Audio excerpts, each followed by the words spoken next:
No fundo do abismo que a fama e a fortuna não puderam preencher, ele foi salvo por um gesto inocente. Uma menina apontou para um amigo especial. E naquele menino, ele viu os traços do filho que perdera anos atrás. Linda história de superação e amor te interessou? Não se esqueça de se inscrever no nosso canal.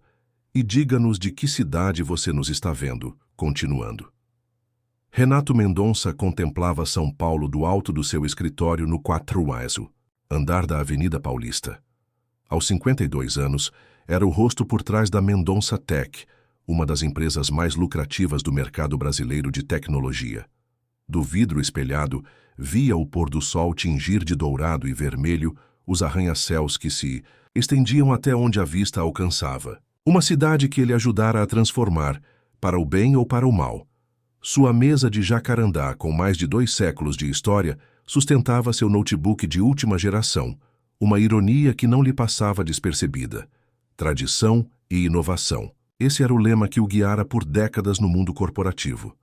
Um império erguido com visão, estratégia e, como muitos sussurravam, um tanto de impiedade. Mas o que ninguém podia negar era sua competência para identificar tendências e transformá-las em oportunidades lucrativas. O interfone tocou. Era Regina, sua secretária há 15 anos. Dr. Renato, o conselho está aguardando na sala de reuniões. Diga que já estou indo.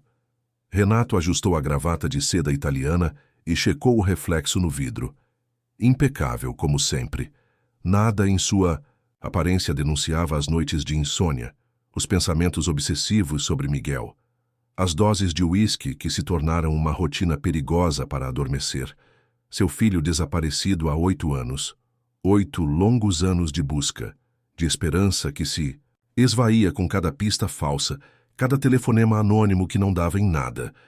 No corredor, cumprimentou funcionários com a formalidade habitual. Dentro da empresa, era conhecido por sua exigência quase doentia por perfeição, mas também pelo reconhecimento genuíno ao talento. Para os que entregavam resultados, Renato era generoso.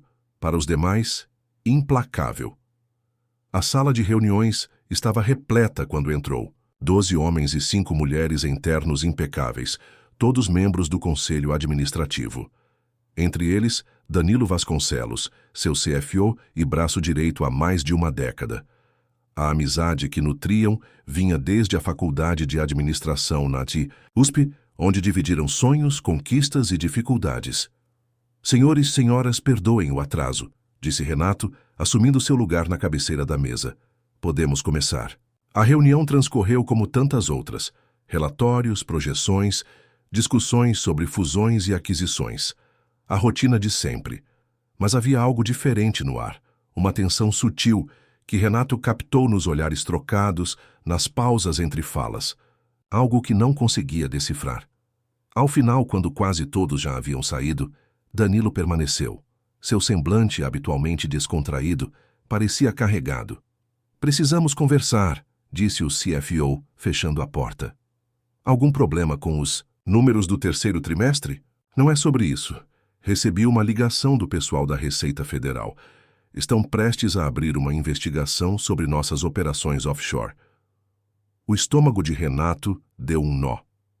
Que operações? Tudo o que fazemos é absolutamente legal. Danilo entregou uma pasta. Encontraram irregularidades em transferências para as Ilhas Cayman. Valores expressivos sem declaração adequada. Impossível. Eu assino cada relatório fiscal pessoalmente. Pois então, alguém está usando sua assinatura eletrônica. E o pior, os valores coincidem com datas de decisões importantes do Conselho. Parece manipulação de mercado. Renato abriu a pasta e examinou os documentos. Eram suas assinaturas, sem dúvida, mas em transações que jamais autorizara. Um calafrio percorreu sua espinha. Preciso que a equipe de TI faça uma varredura completa. Quero saber quem está por trás disso. Já pedi, mas não temos muito tempo. A notícia deve vazar para a imprensa amanhã. E vazou. Na manhã seguinte, ao ligar a televisão em sua cobertura no Jardim Europa, Renato viu seu rosto estampado nos principais telejornais. A acusação. manipulação contábil, evasão fiscal e uso de informações privilegiadas. A Mendonça Tech perdeu 30% de seu valor de mercado nas primeiras 2 horas do pregão. O telefone não parava. Advogados, jornalistas, executivos. Todos querendo uma declaração, uma explicação, uma solução milagrosa. Renato ignorou a maioria das chamadas, exceto uma. Helena, sua esposa.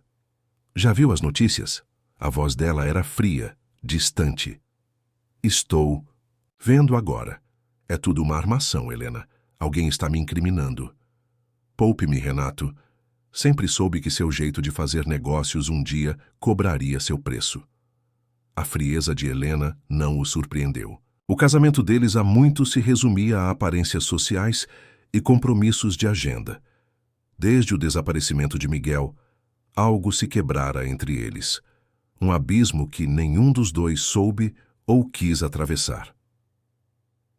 Não sei do que está falando. Nunca fiz nada ilegal. E quanto a ético, Beatriz viu o noticiário, está devastada. Acho melhor ela ficar comigo por um tempo até isso se resolver. Beatriz, sua filha de 16 anos, a única luz em sua vida nos últimos anos. A menina havia sofrido tanto quanto ele com o desaparecimento do irmão, mas demonstrava uma resiliência admirável. Não faça isso. Helena, não afaste minha filha de mim. Já tomei minha decisão e sugiro que encontre um bom advogado. A ligação encerrou-se abruptamente, deixando Renato em um silêncio ensurdecedor. Em poucas horas, seu mundo desmoronava. Os dias seguintes foram de pesadelo. A imprensa o crucificava sem direito à defesa. Antigos parceiros de negócios evitavam seu nome, como se sua reputação fosse contagiosa. Até seus advogados pareciam céticos quanto à sua inocência. Uma medida cautelar o afastou da presidência da empresa. Outra o impediu de ver Beatriz, enquanto durasse a investigação, sob alegação de possível influência sobre testemunha familiar. Helena moveu-se rapidamente para iniciar o processo de divórcio, exigindo metade de tudo. Em 2 semanas, Renato passou de empresário respeitado, a pária social. Os mesmos salões que antes o recebiam de braços abertos agora fechavam suas portas. Os amigos escassearam, as mensagens de apoio eram raras e, em sua maioria, vazias. Durante a madrugada, sozinho em seu apartamento, Renato vasculhava obsessivamente cada documento, cada e-mail, cada transação em busca de respostas. Quem o traíra? Quem tinha acesso às suas senhas, seus arquivos, sua assinatura digital? A lista era curta, e no topo dela estava um nome que se recusava a acreditar: Danilo Vasconcelos. Certa noite, após uma sessão particularmente frustrante com seus advogados, Renato recebeu uma mensagem anônima. Nem tudo está perdido. Há provas a seu favor no servidor principal. Acesso restrito. Senha: Miguel 2010. Miguel 2010. O nome de seu filho e o ano de seu desaparecimento. Um código que jamais usaria, justamente por trazer lembranças dolorosas. Quem enviara aquela mensagem conhecia sua história, sua dor. Naquela mesma noite, Renato dirigiu até a sede da empresa. Usando seu cartão de acesso, ainda funcional apesar de seu afastamento, entrou pelos fundos. O prédio estava quase vazio, exceto por seguranças e alguns funcionários do turno noturno. No 35º andar, na sala de servidores, usou a senha indicada. O que encontrou o deixou em choque. Um conjunto de arquivos detalhando um esquema complexo de fraudes executado por alguém dentro da empresa. Alguém que conhecia todos os procedimentos, senhas e protocolos. Alguém próximo. Enquanto copiava os arquivos, ouviu passos no corredor. Escondeu-se entre os equipamentos, contendo a respiração. Pela fresta da porta, viu Danilo entrando na sala adjacente, seguido por 2 homens que nunca vira antes. Não conseguia ouvir a conversa, mas a expressão no rosto de seu amigo de décadas era inequívoca. Culpa. Renato esperou que saíssem para sair de seu esconderijo. A descoberta da traição pesou como chumbo em seu peito. Não apenas o dinheiro ou a reputação estavam em jogo, era a confiança, a amizade, tudo em que acreditara. Ao chegar em casa, não conseguiu dormir. Examinou cada arquivo, cada evidência. O plano era sofisticado. Danilo vinha desviando recursos há anos, usando sua posição privilegiada e o acesso irrestrito aos sistemas da empresa. Quando percebeu que uma auditoria interna estava prestes a descobrir as irregularidades, elaborou um plano para incriminar Renato, assumir o controle da empresa e continuar suas operações fraudulentas. Na manhã seguinte, Renato encaminhou tudo para seus advogados e para a Polícia Federal. Mas sabia que o processo seria longo, desgastante, e mesmo que provasse sua inocência, sua vida jamais seria a mesma. Naquela tarde, sem rumo e com o coração pesado, dirigiu sem destino pelas ruas de São Paulo. Acabou em um bairro afastado, na Zona Leste, onde nunca estivera antes. Estacionou próximo a uma praça simples, com bancos de madeira e árvores antigas. Um lugar improvável para um homem como ele, habituado ao luxo e à sofisticação.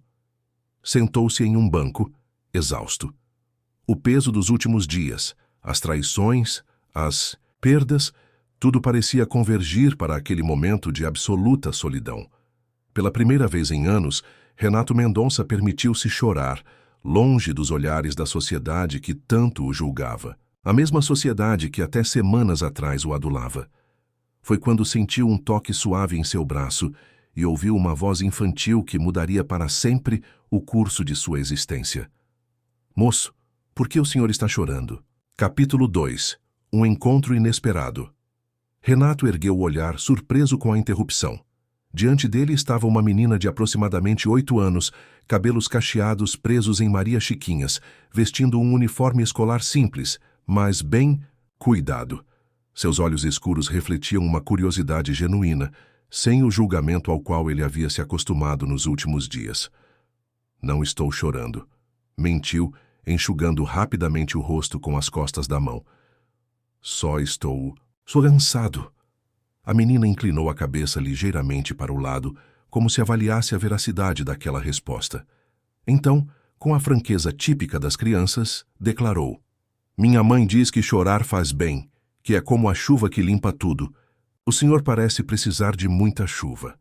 Apesar de tudo, Renato não conseguiu conter um sorriso diante da sabedoria simples daquela criança. Como você se chama? Perguntou. Sofia Oliveira, respondeu prontamente, estendendo a mão pequena em um gesto formal que parecia ensaiado. Tenho 8 anos e meio e moro ali. Sofia apontou para um pequeno sobrado com fachada colorida do outro lado da praça. Na frente, várias plantas e flores estavam dispostas em uma exposição modesta. Minha mãe tem uma floricultura. A gente vende as mais bonitas flores de São Paulo, afirmou com orgulho inabalável. O senhor gosta de flores? Na verdade, nunca pensei muito sobre isso, admitiu Renato, percebendo como sua vida havia sido consumida por planilhas, reuniões e estratégias de mercado. Quando foi a última vez que realmente apreciara uma flor? Como alguém pode não pensar em flores? A menina parecia genuinamente perplexa. Elas são coloridas, cheirosas e fazem todo mundo sorrir. O senhor precisa conhecer as nossas. Renato olhou em volta, preocupado. Sua mãe sabe que você está falando com estranhos? O senhor não é estranho. É só um homem triste precisando de flores, respondeu Sofia com uma lógica que, em sua simplicidade, fazia perfeito sentido. Venha conhecer meu amigo Gabriel. Ele também estava triste quando chegou, mas as flores ajudaram. Algo na menção daquele nome fez Renato sentir um leve tremor. Gabriel. Um nome comum, mas que despertou nele um sentimento inexplicável. Quem é Gabriel? Meu irmão, respondeu Sofia, embora houvesse uma hesitação quase imperceptível em sua voz. Ele está ali. Sofia apontou para um canto mais afastado da praça, onde um menino de aproximadamente 10 anos brincava sozinho, concentrado em montar algo com pequenos galhos e folhas. Renato sentiu o coração acelerar ao observar o garoto. Havia algo familiar em seu perfil, na maneira como inclinava a cabeça em concentração, no gesto repetitivo de afastar a franja dos olhos.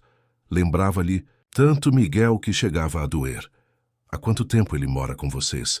Perguntou, tentando manter a voz estável. Sofia hesitou novamente, como se percebesse que havia algo importante naquela pergunta. Não sei direito. Ele chegou quando eu era pequena. Mamãe diz que ele veio de longe. Antes que Renato pudesse fazer mais perguntas, uma voz feminina chamou da direção da floricultura. Sofia. Quantas vezes já falei para não se afastar sozinha? Uma mulher de seus 40 anos atravessou a rua em passos apressados. Vestia um avental verde sobre uma blusa simples e seus cabelos escuros, com alguns fios grisalhos, estavam presos em um coque prático. Seu rosto, embora marcado por linhas de expressão que sugeriam preocupações constantes, tinha uma beleza serena, sem artifícios. Desculpe, mamãe, respondeu Sofia, sem parecer realmente arrependida. Estava só conversando com o moço triste. A mulher lançou um olhar cauteloso para Renato, avaliando-o rapidamente. Anos de vida em uma cidade grande a haviam ensinado a desconfiar de estranhos, especialmente quando se aproximavam de sua filha. Perdoe a minha filha, senhor. Ela ainda não aprendeu que nem todo mundo quer ser incomodado. Não é incômodo nenhum, assegurou Renato, levantando-se do banco. Sua filha é uma ótima companhia. Chamo-me Renato Men. Ele hesitou, percebendo que seu sobrenome poderia ser reconhecido, mesmo naquele bairro distante. Renato, completou simplesmente. Teresa Oliveira, apresentou-se ela, ainda mantendo uma distância cautelosa. Sofia, chame seu irmão. Está quase na hora do jantar. Sofia correu em direção ao menino, deixando os adultos em um silêncio desconfortável. Ela disse que vocês têm uma floricultura, comentou Renato, tentando quebrar o gelo. Sim, ali na esquina. Jardim dos Sonhos. Não é grande coisa, mas nos sustenta. Algo no olhar de Teresa, uma mistura de força e cansaço, tocou Renato profundamente. Era o olhar de alguém que enfrentava batalhas diárias sem reclamar, tão diferente das pessoas com quem estava acostumado a lidar. Deve ser um trabalho gratificante, lidar com beleza todos os dias, comentou, surpreendendo a si mesmo com aquele pensamento. Um leve sorriso suavizou o semblante sério de Teresa. Tem seus momentos. As flores são sinceras, não mentem, não traem, não decepcionam. Só precisam de cuidado e paciência para mostrar o melhor de si. Aquelas palavras simples atingiram Renato como um soco. Quantas vezes, em sua busca por poder e reconhecimento, ele negligenciara o cuidado com as pessoas ao seu redor. Com seu filho desaparecido, com sua filha que agora estava proibido de ver, com relacionamentos que se deterioraram ao longo dos anos, Sofia retornou trazendo o menino pela mão. De perto, a semelhança era ainda mais impressionante. Os mesmos olhos amendoados, o mesmo queixo levemente pontudo, até mesmo a pequena cicatriz na sobrancelha direita, idêntica à que Miguel tinha após cair de bicicleta aos 5 anos. Gabriel, este é o Sr. Renato, apresentou Sofia com a formalidade de uma pequena anfitriã. O menino olhou para Renato com uma mistura de curiosidade e receio. Não havia reconhecimento em seu olhar, apenas a cautela natural de uma criança diante de um estranho. Olá, disse timidamente, escondendo-se parcialmente atrás de Sofia. Renato sentiu a garganta apertar. Era como olhar para um fantasma, uma versão mais velha do filho que perdera. Mas seria possível? Ou sua mente, fragilizada pelos eventos recentes, estava criando conexões onde não existiam? Gabriel não gosta muito de falar com pessoas novas, explicou Teresa, colocando a mão protetoramente no ombro do menino. Vamos, crianças, está ficando tarde. O Sr. Renato pode jantar com a gente? Perguntou Sofia, ignorando o olhar reprovador da mãe. Ele está triste e com fome, tenho certeza. Sofia, repreendeu Teresa embaraçada. O senhor deve ter compromissos, família esperando. A menção de família atingiu Renato como uma faca. Não tinha para onde ir. Seu apartamento, antes, um refúgio de luxo, agora parecia uma prisão de lembranças e acusações. Seus advogados o aconselharam a ficar longe da empresa. Helena deixara claro que não era bem-vindo em casa. E Beatriz, sua Beatriz estava proibida de vê-lo. Na verdade, estou livre, respondeu surpreso com a própria sinceridade. mas não quero incomodar. Teresa hesitou, claramente dividida entre a cautela natural e algo que parecia compaixão ao notar o estado emocional do homem à sua frente. Não era preciso ser muito observadora para perceber que Renato não estava bem. Suas roupas, embora de qualidade visível, estavam amarrotadas. Seus olhos carregavam o peso de noites sem sono. E havia uma vulnerabilidade em sua postura que contradizia o que seu terno caro sugeria. É só um jantar simples, advertiu, como se precisasse baixar as expectativas. Feijão, arroz, uma salada. Soa perfeito, disse Renato, e pela primeira vez em dias, sentiu algo parecido com alívio. Seguiram juntos até a pequena floricultura. O espaço era apertado, mas acolhedor. Plantas de todos os tipos ocupavam prateleiras improvisadas. O aroma era uma mistura complexa de flores diversas, terra úmida e incenso, tão diferente dos ambientes assépticos e impessoais aos quais Renato estava acostumado. Enquanto as crianças lavavam as mãos em uma pequena pia nos fundos da loja, Teresa começou a organizar as plantas para o fechamento. Posso ajudar? Ofereceu-se Renato, sentindo-se deslocado apenas observando. Teresa pareceu surpresa, mas assentiu. Pode mover aqueles vasos para dentro? Eles não podem ficar expostos à umidade da noite. Renato removeu o paletó e arregaçou as mangas da camisa que custara mais do que provavelmente Teresa ganhava em uma semana. Ergueu os vasos pesados com cuidado, seguindo as instruções dela. Era um trabalho simples, braçal, completamente diferente das decisões estratégicas que costumava tomar, e, surpreendentemente, havia algo reconfortante nisso. O senhor não parece acostumado com trabalho manual, observou Teresa, enquanto fechava o caixa, contando algumas notas e moedas, o resultado de um dia inteiro de trabalho. É tão óbvio. Assim? Renato sorriu levemente. Acho que meus dias são mais burocráticos.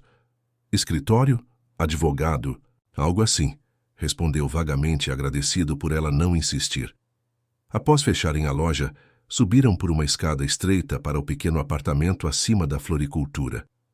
O espaço era modesto, uma sala combinada com cozinha, 2 quartos, pequenos e um banheiro. Mas havia algo naquele ambiente que Renato não encontrava em sua cobertura de milhões, uma sensação de lar. Fotografias nas paredes mostravam Sofia em diferentes idades. Algumas incluíam Gabriel, mas, curiosamente, apenas a partir do que parecia ser seus 6 ou 7 anos. Não havia fotos dele bebê ou muito pequeno, um detalhe que não passou despercebido a Renato. O jantar foi simples, como Teresa advertira, mas saboroso. Feijão, arroz, couve refogada e ovos fritos. Para Renato, acostumado a restaurantes estrelados e pratos elaborados, foi uma revelação. Não se lembrava da última vez que comera algo tão simples e, ao mesmo tempo, tão satisfatório. Sofia dominou a conversa, contando histórias da escola, da floricultura, dos clientes excêntricos. Gabriel permaneceu quieto, observando Renato, com uma curiosidade contida. Ocasionalmente, quando pensava que ninguém estava olhando, o menino o estudava intensamente, como se tentasse resolver um enigma. Após o jantar, enquanto Teresa lavava a louça, recusando educadamente a ajuda de Renato, Sofia insistiu em mostrar seu cantinho favorito, na pequena varanda dos fundos. Lá, em vasos coloridos, ela cultivava suas próprias plantas. Essa é a rosa do deserto, essa é a violeta africana, e esse é o cacto estrela, apresentou com orgulho. O Gabriel cuida dessa aqui, a samambaia. Ele tem o polegar verde. Renato observou o menino, que havia seguido a irmã silenciosamente. Você gosta de plantas, Gabriel? O garoto assentiu timidamente. Elas não fazem barulho, respondeu em voz baixa. Só crescem quando você cuida bem. Aquela resposta, tão semelhante ao que Miguel diria, fez Renato engolir em seco. Seu filho também preferia silêncio e atividades tranquilas, tão diferente. De Beatriz, sempre enérgica e falante. Você sempre morou aqui, Gabriel? Perguntou, tentando soar casual. O menino encolheu os ombros. Não me lembro de outro lugar. Gabriel chegou quando eu tinha 4 anos, interveio Sofia. Mamãe diz que ele é meu irmão do coração. Sofia! A voz de Teresa veio da porta.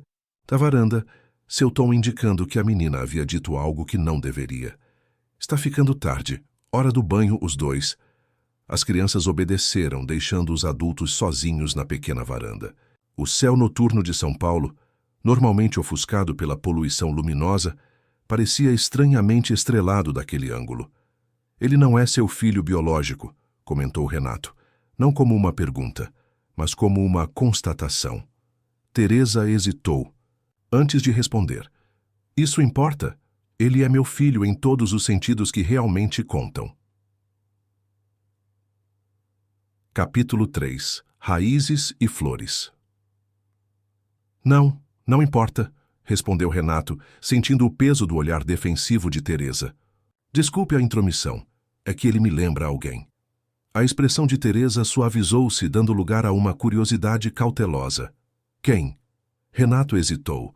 Falar sobre Miguel era abrir uma ferida que nunca cicatrizara completamente.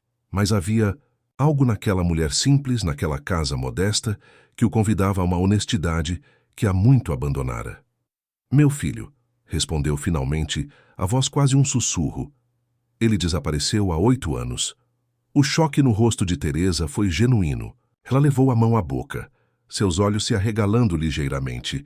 Meu Deus, sinto muito. Eu não sabia, mas não imaginava. Como poderia saber? Renato deu de ombros tentando disfarçar a emoção. Miguel tinha apenas 3 anos quando aconteceu. Estávamos em um shopping. Helena, minha ex-esposa, havia ido ao toalete e me pediu para ficar com ele. Atendi uma ligação importante. Me distraí por alguns segundos. Quando percebi, ele não estava mais ali. As memórias daquele dia ainda eram vívidas, como fotografias de alta definição impressas em sua mente. O pânico crescente ao não encontrar o filho, a expressão acusadora de Helena, os seguranças vasculhando cada canto, a polícia chegando, as câmeras que não captaram nada útil, a culpa que o consumia desde então. Nunca encontraram nenhuma pista? No início, sim. Algumas testemunhas viram um homem saindo com uma criança que poderia ser Miguel. A polícia chegou a identificar um carro suspeito, mas o rastro esfriou. Contratei os melhores investigadores particulares, ofereci recompensas, apareci em programas de TV. Nada. Com o tempo, as pessoas seguiram em frente. Até a polícia sugeriu que eu aceitasse a impossibilidade de encontrá-lo. Mas você nunca aceitou. Não era uma pergunta, mas uma constatação. Teresa parecia compreender, de uma forma que poucos conseguiam, o que significava aquela busca interminável. Como poderia? É meu filho. Renato respirou fundo, tentando controlar a emoção que ameaçava transbordar. Helena me culpou. Minha filha Beatriz cresceu na sombra dessa ausência. Nosso casamento, que já enfrentava problemas, desmoronou completamente. Um silêncio pesado se instalou entre eles, quebrado apenas pelos sons distantes da cidade e pelo burburinho abafado do banho das crianças. Gabriel chegou à minha vida há 4 anos, disse Teresa finalmente, sua voz baixa, como se compartilhasse um segredo. Uma assistente social o trouxe. Ele havia sido encontrado em uma operação contra uma rede de adoções ilegais em Campinas. Ninguém sabia sua origem verdadeira. E ele não falava. Traumatizado, disseram os médicos. Renato sentiu o coração acelerar. 4 anos atrás, ele teria 6 anos pelo que estimaram os médicos, completou Teresa.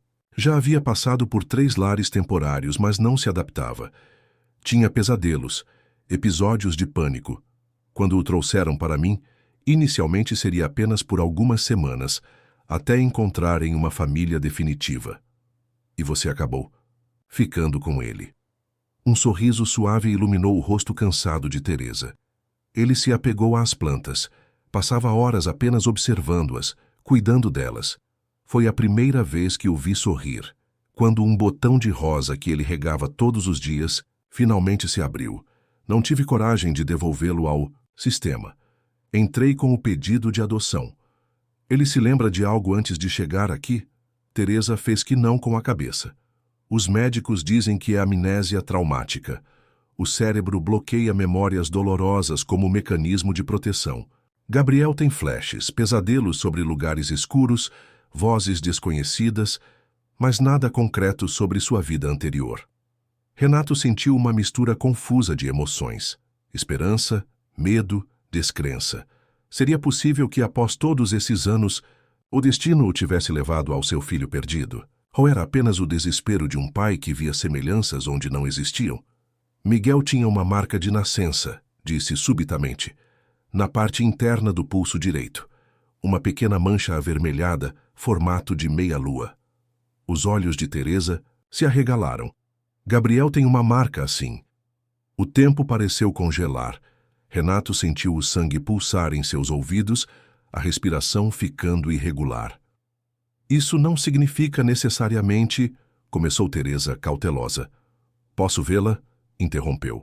Renato, incapaz de conter a urgência em sua voz. Ele está tomando banho agora. E mesmo que exista essa possibilidade, preciso protegê-lo. Gabriel é uma criança sensível que já sofreu muito. Não posso simplesmente jogar algo assim sobre ele. Renato assentiu, reconhecendo a razão nas palavras dela. Entendo. Não quero perturbá-lo, mas preciso saber, Teresa. Se houver qualquer chance... Vamos com calma, disse ela, colocando instintivamente a mão sobre a dele em um gesto reconfortante. Primeiro, precisamos verificar se realmente existe essa possibilidade. Depois, pensamos nos próximos passos. O toque dela, tão simples e humano, desarmou Renato completamente. Quando foi a última vez que alguém o tocara assim, sem segundas intenções, sem querer algo em troca? Um gesto puro de compaixão. Naquele momento, Sofia voltou à varanda já de pijama, cabelos úmidos e um livro de histórias nas mãos. "Mamãe, hora da história!" anunciou, parecendo ignorar completamente a tensão entre os adultos. "O senhor... Renato pode ler para a gente hoje. Ele tem voz de narrador de desenho animado." Teresa olhou para Renato, uma pergunta silenciosa em seus olhos. "Seria uma honra", respondeu ele, grato pela oportunidade de permanecer mais tempo.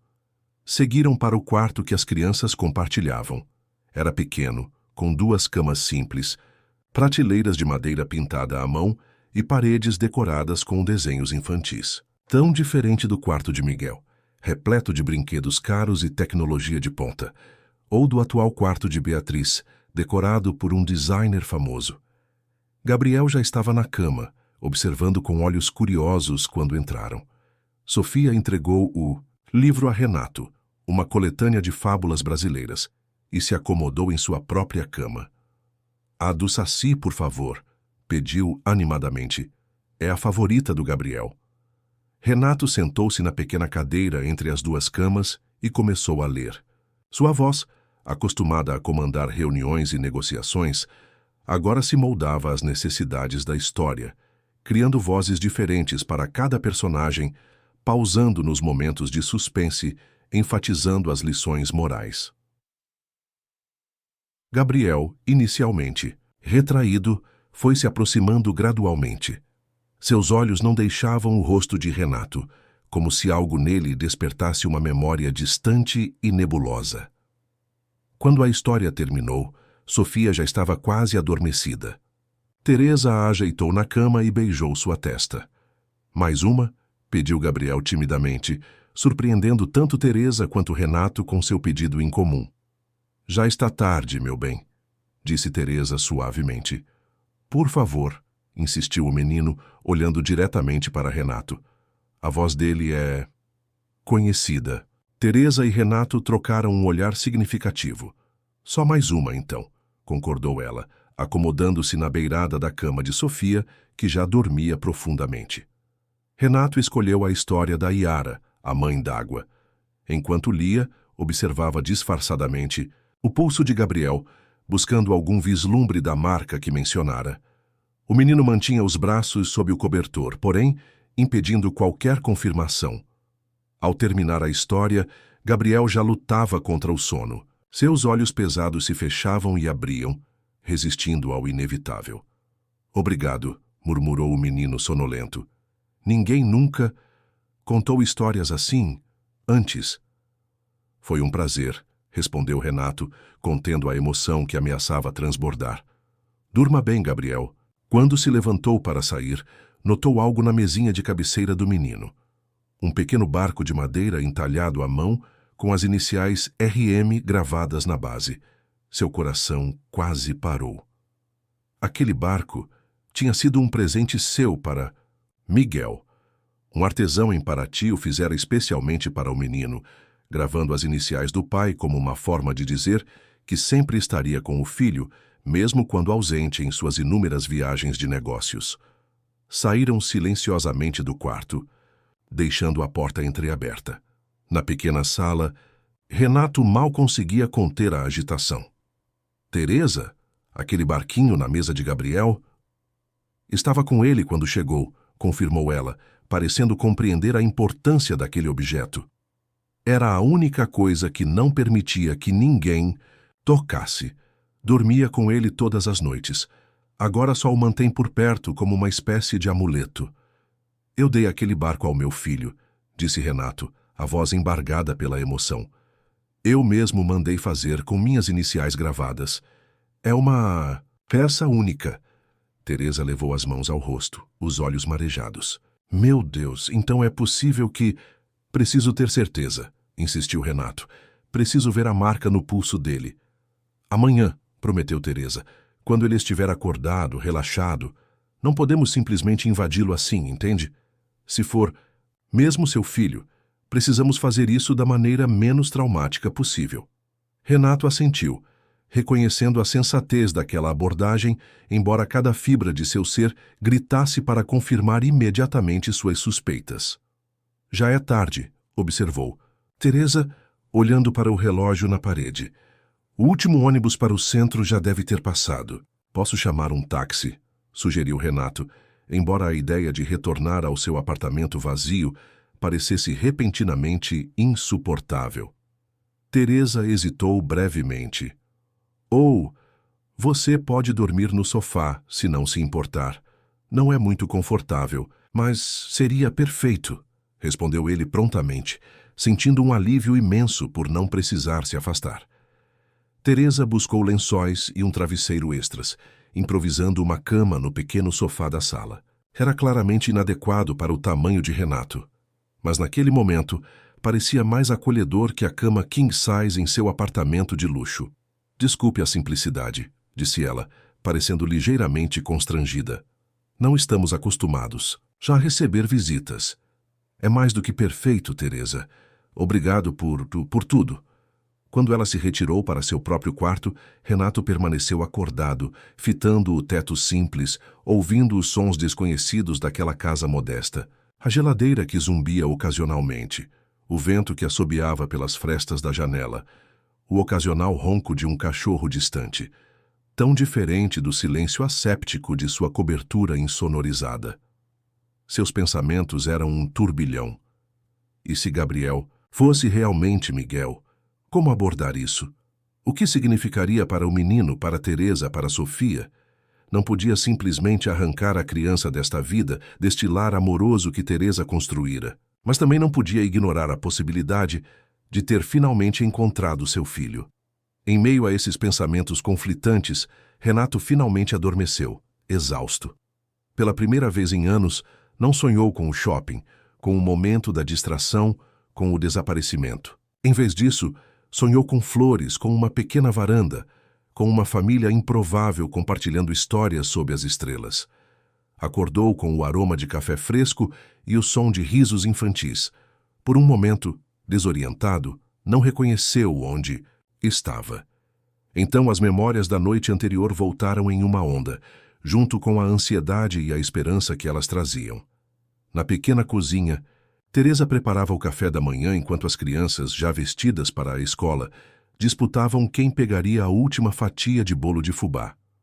Bom dia, disse Renato, sentindo-se estranhamente tímido em sua camisa social amarrotada e cabelo despenteado. Você sobreviveu ao nosso sofá, brincou Teresa, oferecendo-lhe uma xícara de café. As crianças estavam apostando que você acordaria com torcicolo. Eu disse que ele ia ficar bem, afirmou Sofia com convicção. Ele tem cara de quem dorme em sofás.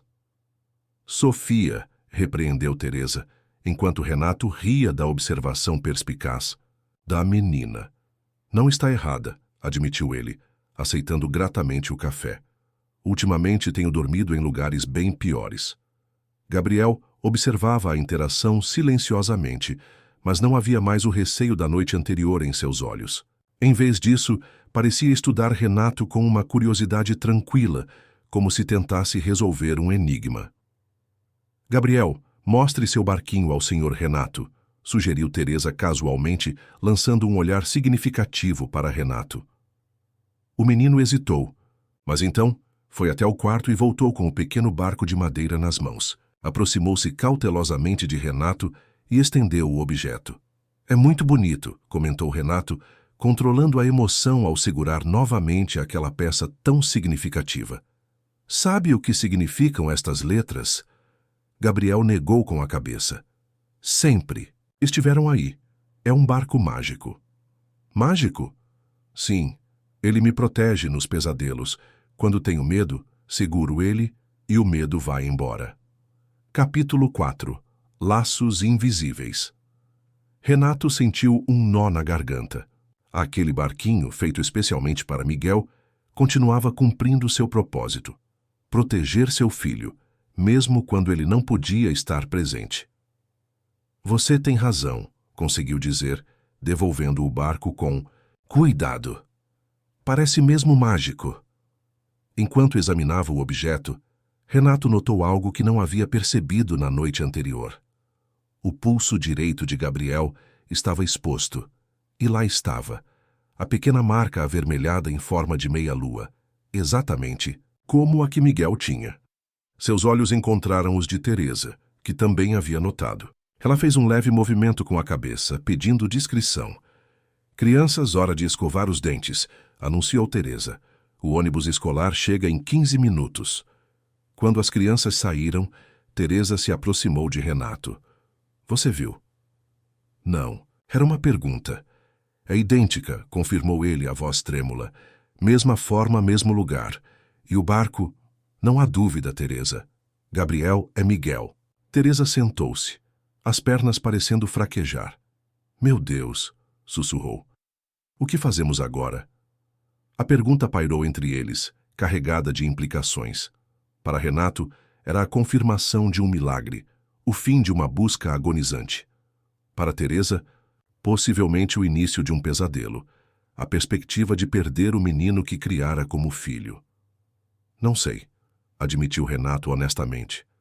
Toda a minha vida, imaginei este momento. Encontrar Miguel, levá-lo para casa, recomeçar. Mas agora... Agora, você vê que não é tão simples, completou Teresa. Ele tem uma vida aqui, uma irmã, amigos, rotina. Ele é Gabriel agora. E tem você, acrescentou Renato suavemente, uma mãe que o ama de verdade. Os olhos de Teresa se encheram de lágrimas. Desde o primeiro dia, senti que ele era meu. Não por causa de documentos ou genética, mas porque simplesmente era assim que devia ser. Renato estendeu a mão, tocando gentilmente a de Teresa. Não vou tirá-lo de você, prometeu, surpreendendo a si mesmo com a certeza daquela decisão. Não posso fazer isso com ele, ou com você. O alívio no rosto de Teresa foi imediato, mas logo deu lugar à confusão. Mas ele é seu filho. Você tem direitos legais, talvez. Mas o que tenho feito com esses direitos? Não estive lá nos últimos 8 anos. Você esteve. Você curou feridas que nem consigo imaginar. Você deu a ele o que eu não pude. Segurança, estabilidade, amor incondicional. As crianças voltaram interrompendo a conversa. Sofia, perspicaz como sempre, percebeu a atmosfera carregada. Vocês brigaram? Perguntou diretamente. Claro. Que não, querida, assegurou Teresa, enxugando disfarçadamente os olhos. Só estávamos conversando sobre coisas de adulto. Coisas chatas, então, concluiu Sofia, revirando os olhos dramaticamente.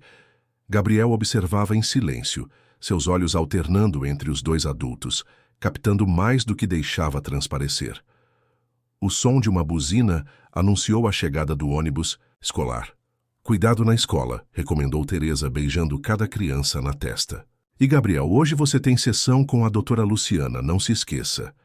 Quem é a doutora Luciana? Perguntou Renato, depois que as crianças saíram. Terapeuta infantil. Gabriel ainda tem pesadelos ocasionais, episódios de ansiedade. Ela tem ajudado muito. Teresa começou a recolher a louça do café. Você quer mais café? Preciso abrir a loja em meia hora, mas deixe-me ajudar, ofereceu Renato, levantando-se para auxiliar com a louça.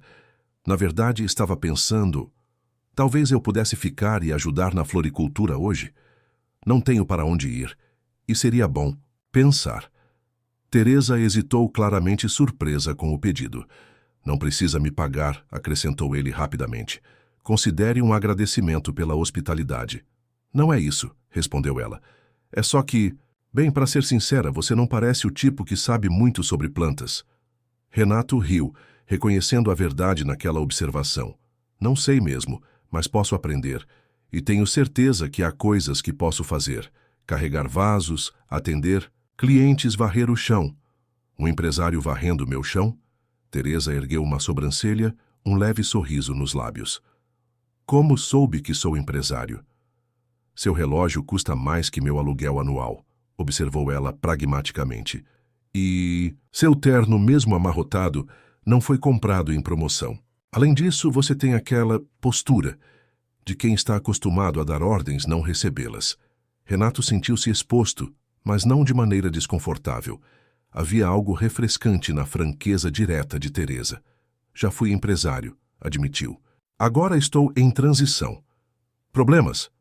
Você poderia dizer isso. Renato hesitou, então decidiu pela honestidade. Fui acusado de fraudes financeiras. Meu nome está em todas as manchetes, embora eu seja inocente. Perdi minha empresa, minha reputação, minha família. Até ontem achava que havia perdido tudo. E hoje? Hoje encontrei meu filho e percebi que talvez tenha algo a aprender sobre o que realmente importa. Teresa o observou por um longo momento, como se avaliasse não apenas suas palavras, mas a pessoa por trás delas. A loja abre às 9, disse finalmente. Espero que você não se importe em usar um avental. O dia na floricultura foi uma revelação para Renato.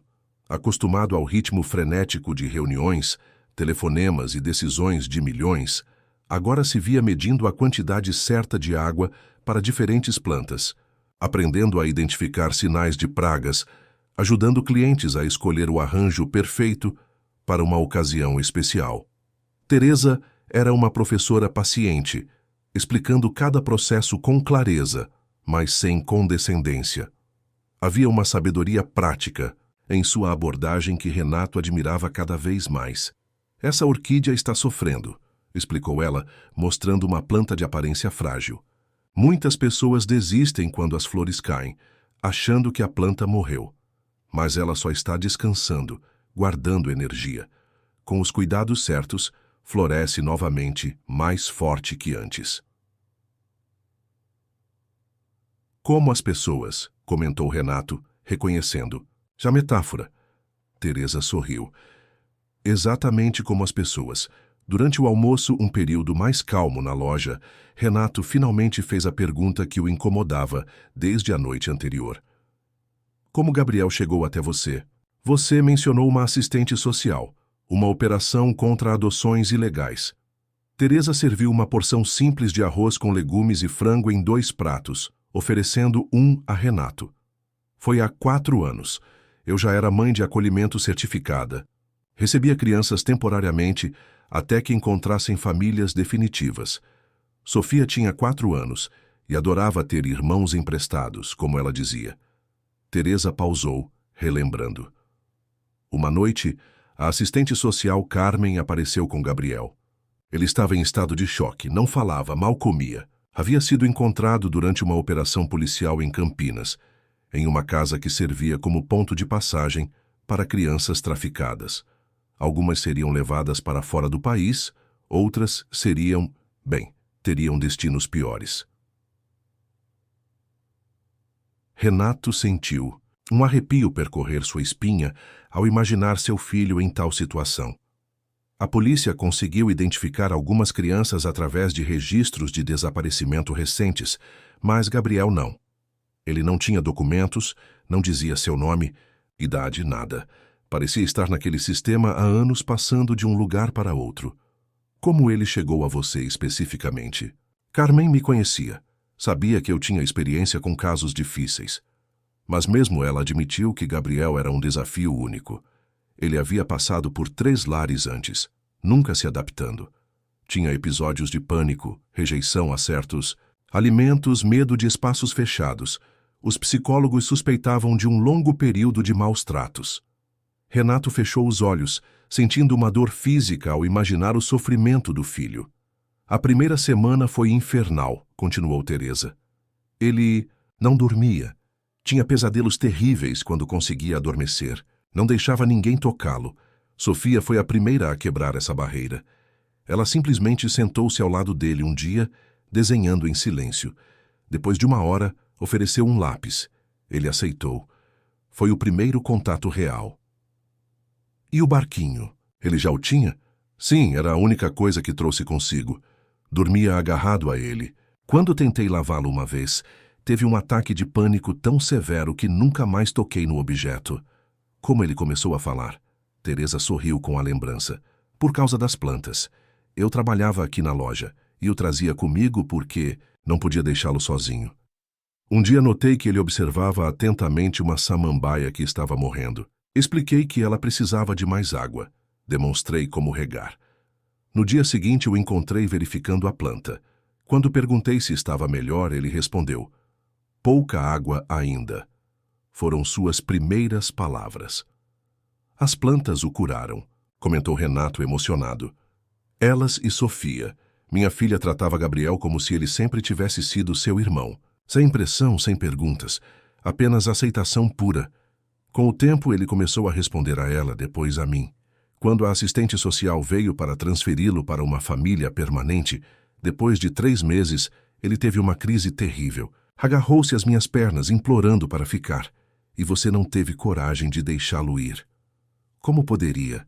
Aquela criança já havia sofrido abandonos demais. Entrei com o pedido de adoção na mesma semana. Levou quase 1 ano para ser aprovado, mas valeu cada minuto de burocracia. Renato estudou Teresa com admiração crescente. Esta mulher simples, com recursos limitados, havia feito o que ele, com todo o seu dinheiro e influência, não conseguira: salvar a Miguel. Dera a ele um lar, segurança, amor. Você é extraordinária, sabia? Disse sinceramente. Teresa corou levemente. Só fiz o que qualquer mãe faria. Não, não é verdade. Muitos teriam desistido diante dos desafios que você enfrentou. Você perseverou, com paciência e amor incondicional.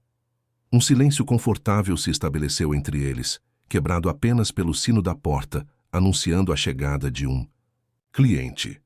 A tarde passou rapidamente, com Renato se surpreendendo ao descobrir que apreciava o trabalho manual, a interação direta com os clientes, a satisfação simples de ver um arranjo bem feito. Quando as crianças voltaram da escola, Gabriel pareceu genuinamente feliz ao encontrar Renato ainda lá, ajudando sua mãe. Sofia, animada como sempre, insistiu em mostrar a Renato sua lição de casa, uma redação sobre Meu Herói, na qual escrevera sobre sua mãe com admiração comovente. Vocês vão buscar as flores no CEAGESP amanhã? Perguntou Sofia durante o jantar. Sim, bem cedo, respondeu Teresa. Você e Gabriel ficarão com Dona Zuleide até eu voltar. Posso levar você, ofereceu Renato impulsivamente. Tenho carro e... Bem, não tenho outros compromissos no momento. Teresa hesitou. É muito cedo. Saímos às 4 da manhã para pegar as melhores flores. Não me importo, assegurou ele. Na verdade, seria bom para mim também. Preciso me manter ocupado para não pensar demais nos meus problemas. A verdade era que Renato não queria voltar para seu apartamento, para a realidade de sua vida arruinada. Aqui, neste pequeno universo de simplicidade e afeto genuíno, encontrara uma paz que nunca experimentara em seu mundo de luxo e poder. Tudo bem, concordou Teresa finalmente. Mas aviso que é um trabalho pesado. Nada de ternos caros. Depois que as crianças foram dormir, Renato e Teresa sentaram-se novamente na pequena varanda. A noite estava clara, com uma brisa suave que trazia o aroma das flores da loja. "O que você pretende fazer?" perguntou Teresa finalmente, abordando o elefante na sala. "Sobre Gabriel, Miguel." Renato suspirou profundamente. "Honestamente, não sei.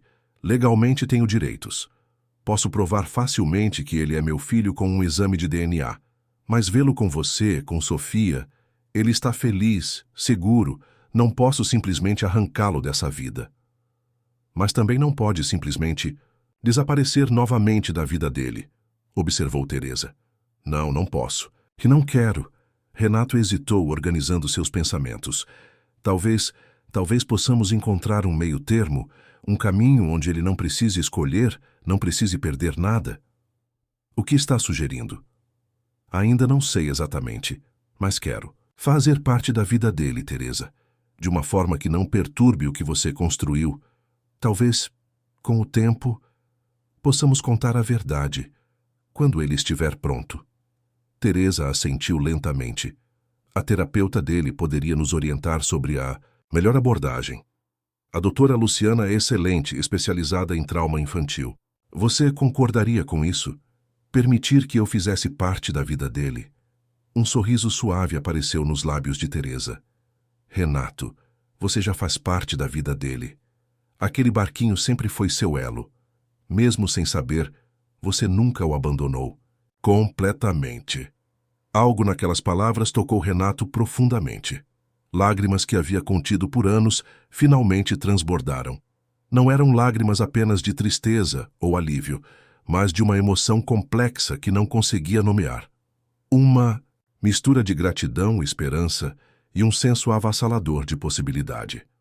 Teresa, em um gesto instintivo de compaixão, cobriu a mão dele com a sua.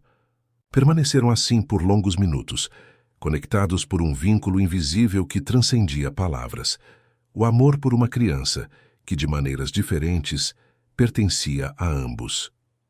"Deve haver uma razão", disse Teresa finalmente, "para você ter encontrado o caminho até aqui, neste momento específico. Talvez seja a hora de confiar que, de alguma forma, as coisas acabam encontrando seu lugar certo." Renato nunca fora um homem de fé ou superstições. Acreditava em estratégias, dados, controle. Mas neste momento, sob as estrelas, na varanda simples de uma floricultura no subúrbio de São Paulo, sentiu que talvez houvesse forças maiores em jogo, correntes invisíveis conectando vidas aparentemente desconectadas. "E sobre seus problemas legais?" perguntou Teresa. "Você mencionou acusações, um escândalo." "Meus advogados estão investigando. Acredito que fui incriminado por alguém próximo, alguém que queria me derrubar e assumir o controle da empresa." "E se provarem sua inocência, você voltaria para a sua vida anterior?" A pergunta pairou entre eles, carregada de implicações, não ditas. "Até ontem teria respondido que sim, sem hesitação", admitiu Renato. "Agora, não tenho tanta certeza. Há algo aqui, nesta simplicidade, neste trabalho honesto com as mãos, que me faz questionar tudo o que persegui na vida." Teresa sorriu compreensiva. "As plantas têm esse efeito nas pessoas. Elas nos ensinam a valorizar o tempo, a paciência, o cuidado, lições que o dinheiro não pode comprar."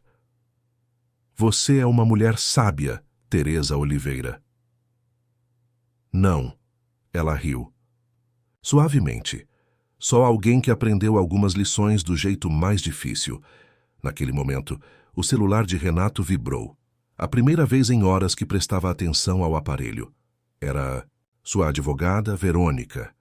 "Preciso atender", desculpou-se, levantando-se. A ligação foi breve, mas o conteúdo explosivo. A polícia havia encontrado evidências conclusivas no sistema de TI da empresa. Alguém havia usado credenciais falsas para acessar documentos confidenciais e forjar assinaturas digitais. O rastro levava diretamente a Danilo Vasconcelos, seu amigo e CFO. "Boas notícias?", Perguntou Teresa quando ele retornou, notando a mudança em sua expressão. Talvez, respondeu, cautelosamente. Encontraram evidências que podem provar minha inocência, mas o caminho ainda é longo. Bem, por enquanto, disse ela, levantando-se, sugiro descansarmos. 4 da manhã chega rápido e o CEAGESP não espera por ninguém. Enquanto se acomodava novamente no pequeno sofá, Renato percebeu algo surpreendente. Pela primeira vez em anos não se sentia só. Nesta casa modesta, com estas pessoas que mal conhecia, encontrara algo que seu dinheiro e poder nunca puderam comprar: pertencimento. Capítulo 5. Raízes que se entrelaçam. O alarme de Teresa soou às 3:30 da manhã, mas Renato já estava acordado. Habituado a dormir pouco durante anos de dedicação obsessiva ao trabalho, encontrava-se agora contemplando o teto simples, ouvindo os sons da casa que despertava lentamente, a água correndo no chuveiro, passos leves na cozinha, o aroma de café fresco penetrando no ambiente. Levantou-se, dobrando cuidadosamente os lençóis emprestados. Seu corpo protestava contra a noite no sofá inadequado, mas sua mente estava surpreendentemente clara. Sem o peso da ansiedade constante que o acompanhara nas últimas semanas, sentia-se quase leve. Bom dia, cumprimentou Teresa, já vestida, com roupas práticas, calça jeans, camiseta simples e um casaco leve. Conseguiu dormir? Melhor do que imaginei, respondeu honestamente. O café cheira maravilhosamente. Receita da minha avó. Café forte com um pouco de canela no pó. Ela ofereceu uma xícara fumegante. As crianças ainda dormem. Dona Zuleide, minha vizinha, virá em meia hora para ficar com eles. Tomaram o café em um silêncio confortável, como se aquela rotina matinal compartilhada fosse algo habitual entre eles. Renato observava Teresa disfarçadamente, admirando a eficiência tranquila com que se movia, preparando uma pequena marmita, verificando sua lista de compras, contando o dinheiro separado para as aquisições do dia. Está pronto? Perguntou. Ela finalmente pegando uma grande bolsa de lona que parecia ter visto muitos dias de mercado. Pronto, confirmou ele, seguindo-a para fora. Renato havia estacionado seu Mercedes na rua lateral, tentando ser discreto. Agora, sob a luz fraca da madrugada, o carro de luxo parecia absurdamente fora de lugar naquele bairro simples. Esse é seu carro? Teresa parou, surpresa. Pensei que estivesse com problemas financeiros. E estou. Meus bens estão bloqueados. Pela justiça. Mas o carro está no nome da empresa e ainda não foi incluído nas restrições. Teresa hesitou brevemente antes de entrar no veículo. Vamos chamar atenção no CEAGESP com isso. Podemos estacionar mais afastados, se preferir. Não, tudo bem. Só precisaremos ser discretos. O trajeto até o CEAGESP, na Vila Leopoldina, levou cerca de 40 minutos. O céu ainda estava escuro, mas a cidade já pulsava com uma energia própria. Caminhões de entrega, furgões, carros de trabalhadores que madrugavam como eles. Enquanto dirigia, Renato percebeu como sua percepção da cidade havia mudado. Por anos, vira São Paulo apenas através das janelas de salas de reunião em arranha-céus ou do banco traseiro de carros com motorista. Agora, notava detalhes antes invisíveis. Trabalhadores aguardando ônibus nas paradas ainda escuras, padarias abrindo suas portas, entregadores de jornal em bicicletas antigas. No que está pensando? Perguntou Teresa, notando seu silêncio contemplativo. Em como nunca realmente vi esta cidade, apesar de ter vivido aqui minha vida inteira. É fácil viver em bolhas, comentou ela. Todos fazemos isso de certa forma. A diferença é o tamanho e o material da bolha. Chegaram ao CEAGESP quando o movimento já estava intenso. O maior entreposto de alimentos da América Latina fervilhava de atividade, com carregadores empurrando carrinhos pesados, comerciantes organizando suas bancas, compradores de restaurantes e floriculturas negociando preços. Teresa orientou Renato a estacionar em uma área mais afastada, onde o carro chamaria menos atenção. Agora vem a parte divertida, disse ela com um sorriso, entregando-lhe a bolsa vazia. Espero que seus músculos de executivo estejam prontos. O pavilhão das flores era um espetáculo à parte. Cores e aromas se misturavam em uma explosão sensorial. Teresa movia-se com confiança entre as bancas, cumprimentando comerciantes pelo nome, examinando produtos com olhar crítico, negociando preços com firmeza educada. Renato a seguia, carregando as compras, observando com fascínio aquele universo tão distante de sua realidade habitual. Aos poucos, começou a perceber a lógica por trás das escolhas de Teresa. Ela selecionava flores não apenas pela beleza imediata, mas pela durabilidade, pelo potencial de arranjo, pela adequação à sua clientela específica. Como você aprendeu tanto sobre flores? Perguntou, ajudando-a a acomodar um maço de lírios no topo da bolsa, já quase transbordante. Minha mãe era florista, e a mãe dela antes disso. Teresa examinou criticamente um lote de rosas. Cresci entre plantas. Aprendi a ouvir o que elas dizem. E o que elas dizem? Teresa sorriu, pegando uma rosa específica do lote. Esta, por exemplo, está me dizendo que vai durar apenas 3 dias, apesar da aparência perfeita. Veja como o caule já mostra sinais de estresse aqui na base. Prefiro esta outra, menos vistosa agora, mas que florescerá completamente no vaso do cliente. Enquanto completavam as compras, Renato notou como vários vendedores tratavam Teresa com especial consideração, reservando itens específicos para ela, oferecendo pequenos extras, perguntando sobre as crianças. Você é bem conhecida aqui, comentou. Venho 3 vezes por semana há mais de 10 anos, explicou ela simplesmente. No CEAGESP, relações de confiança valem mais que dinheiro. Após 2 horas de compras meticulosas, retornaram ao carro com a bolsa de lona e mais 3 caixas de plantas e flores. O porta-malas do Mercedes, certamente não projetado para este tipo de carga, acomodou tudo com dificuldade. Obrigada pela ajuda, disse Teresa enquanto voltavam para a floricultura. Normalmente faço isso de ônibus e táxi, o que limita quanto posso comprar de uma vez. O prazer foi meu, na verdade foi revigorante. Teresa o estudou com curiosidade. Você realmente está gostando disso, não é?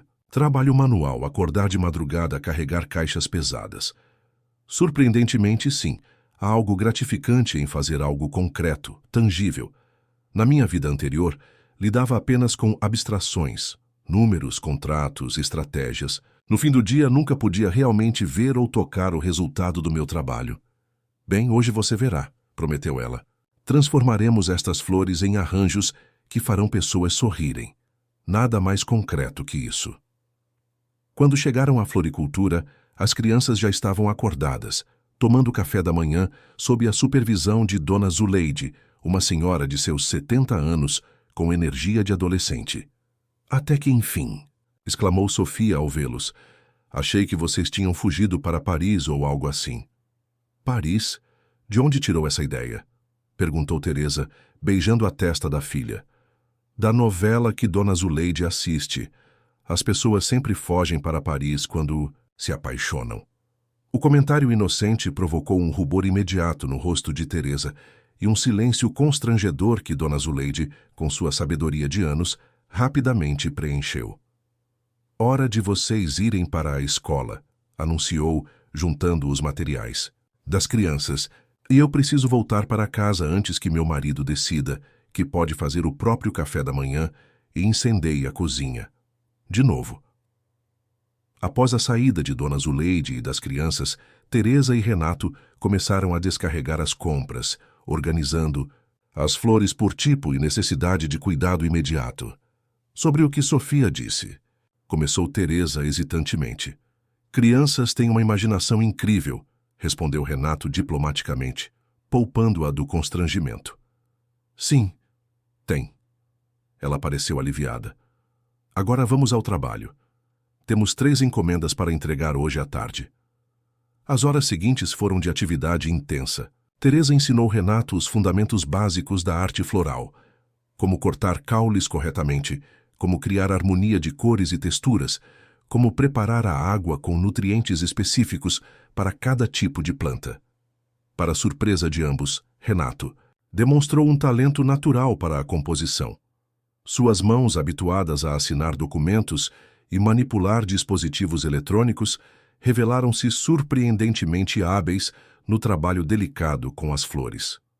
Você tem olho para isso, comentou Teresa, admirando um arranjo que ele acabara de completar. A equilíbrio, movimento, história. História? Sim, um bom arranjo conta uma história. Guia o olhar em uma jornada. O seu faz isso naturalmente. Ela inclinou a cabeça, estudando a composição. Embora tenha um toque de melancolia. Renato observou seu próprio trabalho com novos olhos. Acho que coloco um pouco de mim em tudo que faço sem perceber.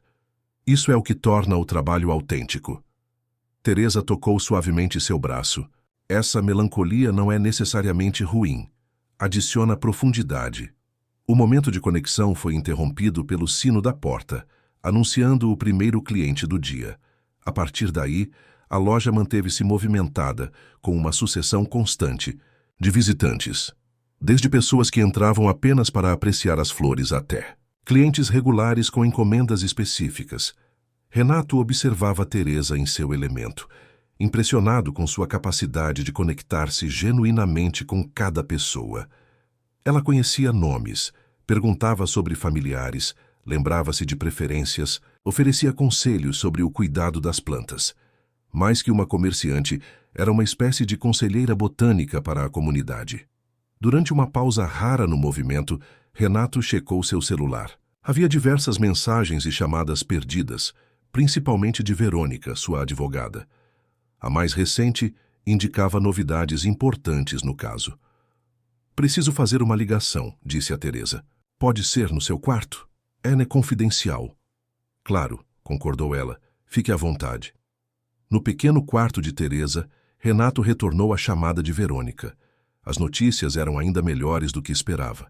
A Polícia Federal havia prendido Danilo Vasconcelos naquela manhã.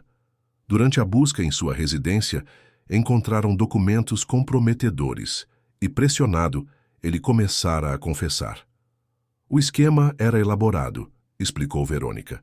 Ele vinha desviando fundos há pelo menos 5 anos, usando empresas fantasmas.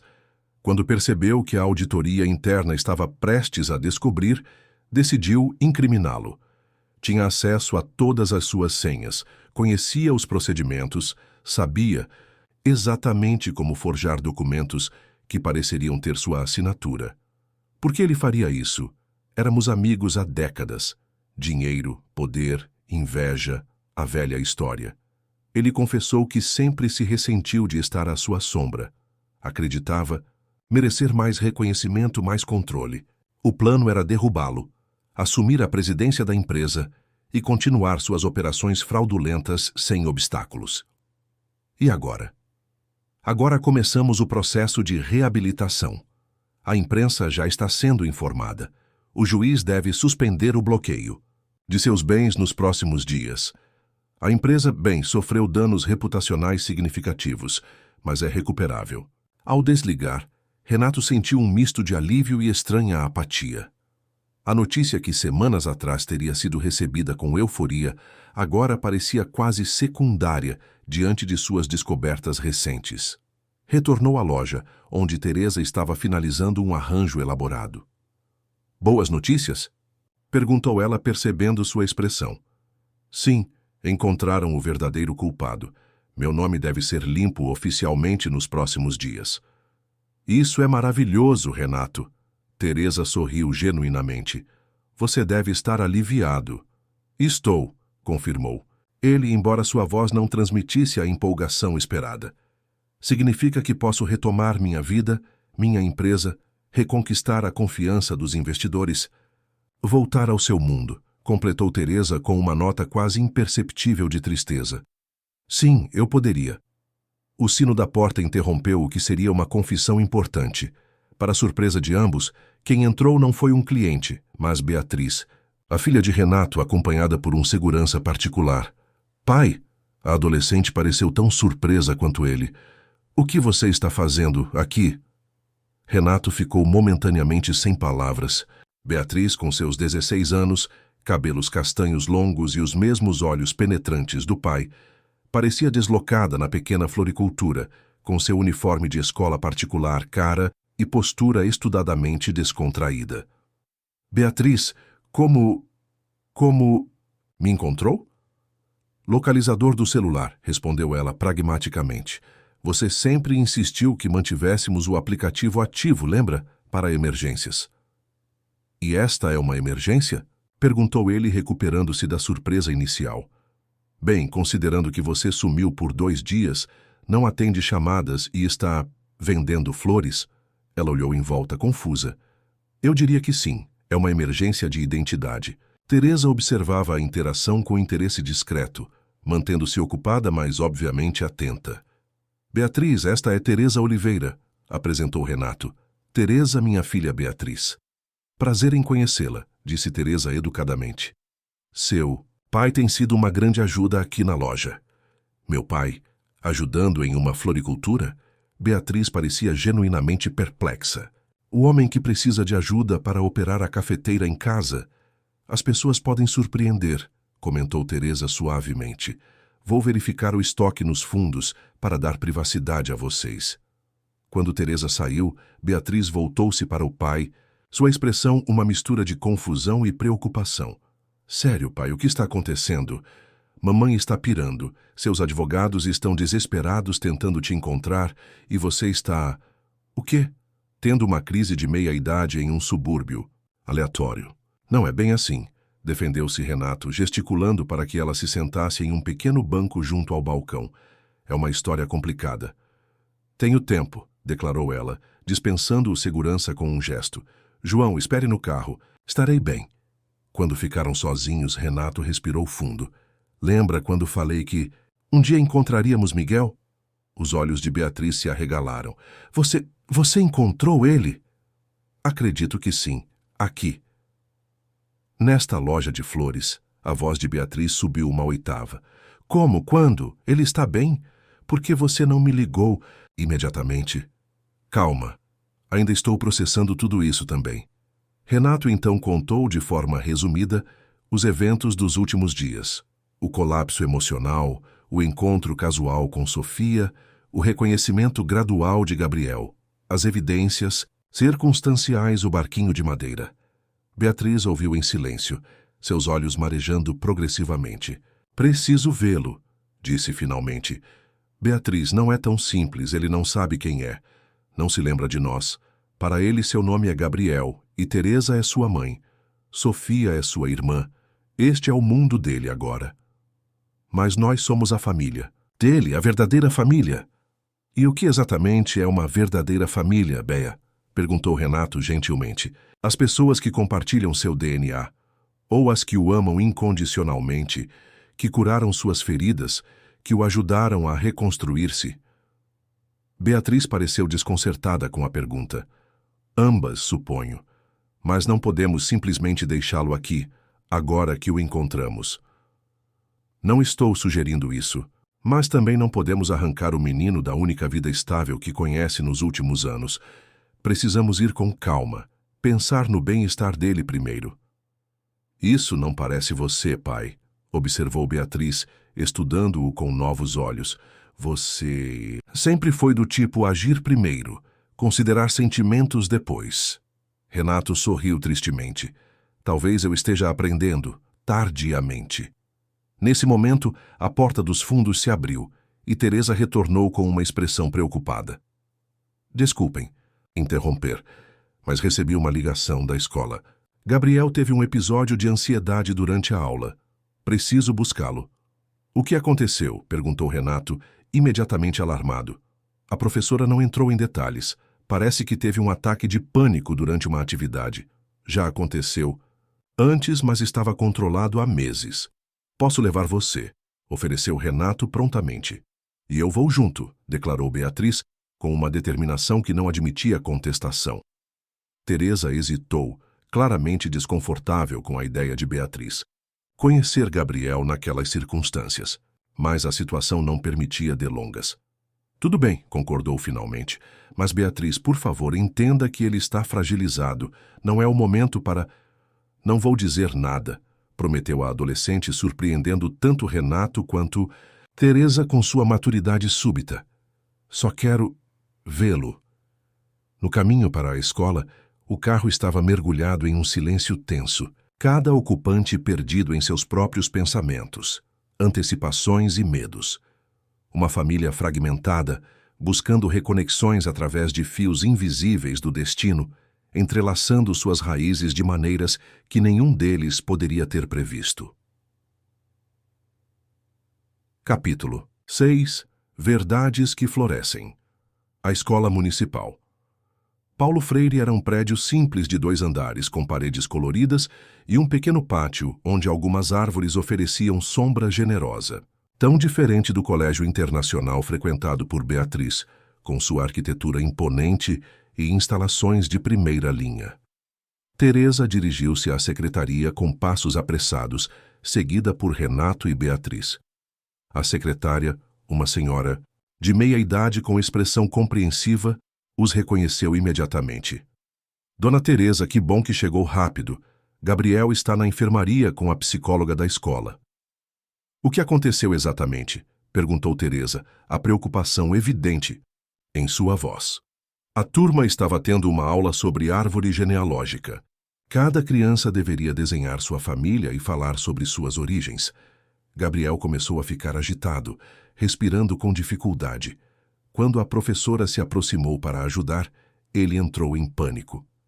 Renato e Beatriz trocaram olhares significativos. Não era difícil entender por que aquele tema específico havia desencadeado uma reação tão intensa em Gabriel. Vou levá-los até ele, ofereceu a secretária.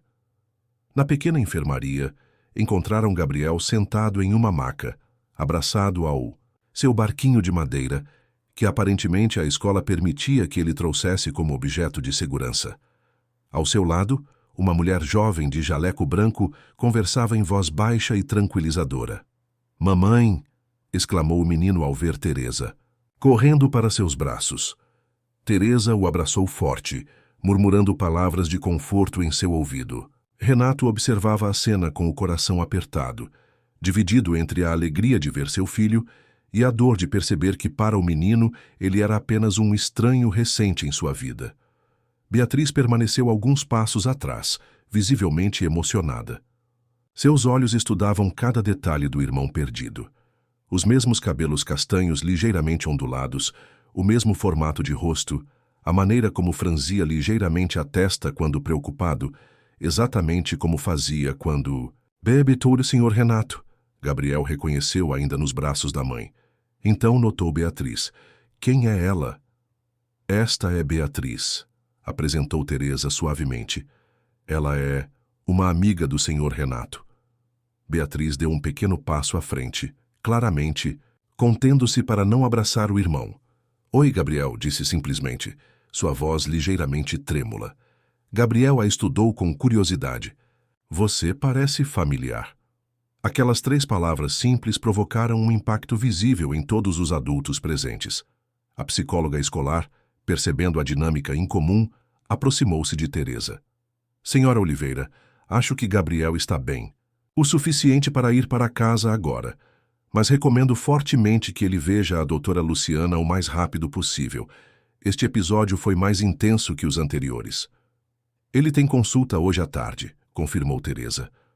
"Ótimo. E..." A psicóloga hesitou, olhando para Renato e Beatriz com curiosidade profissional.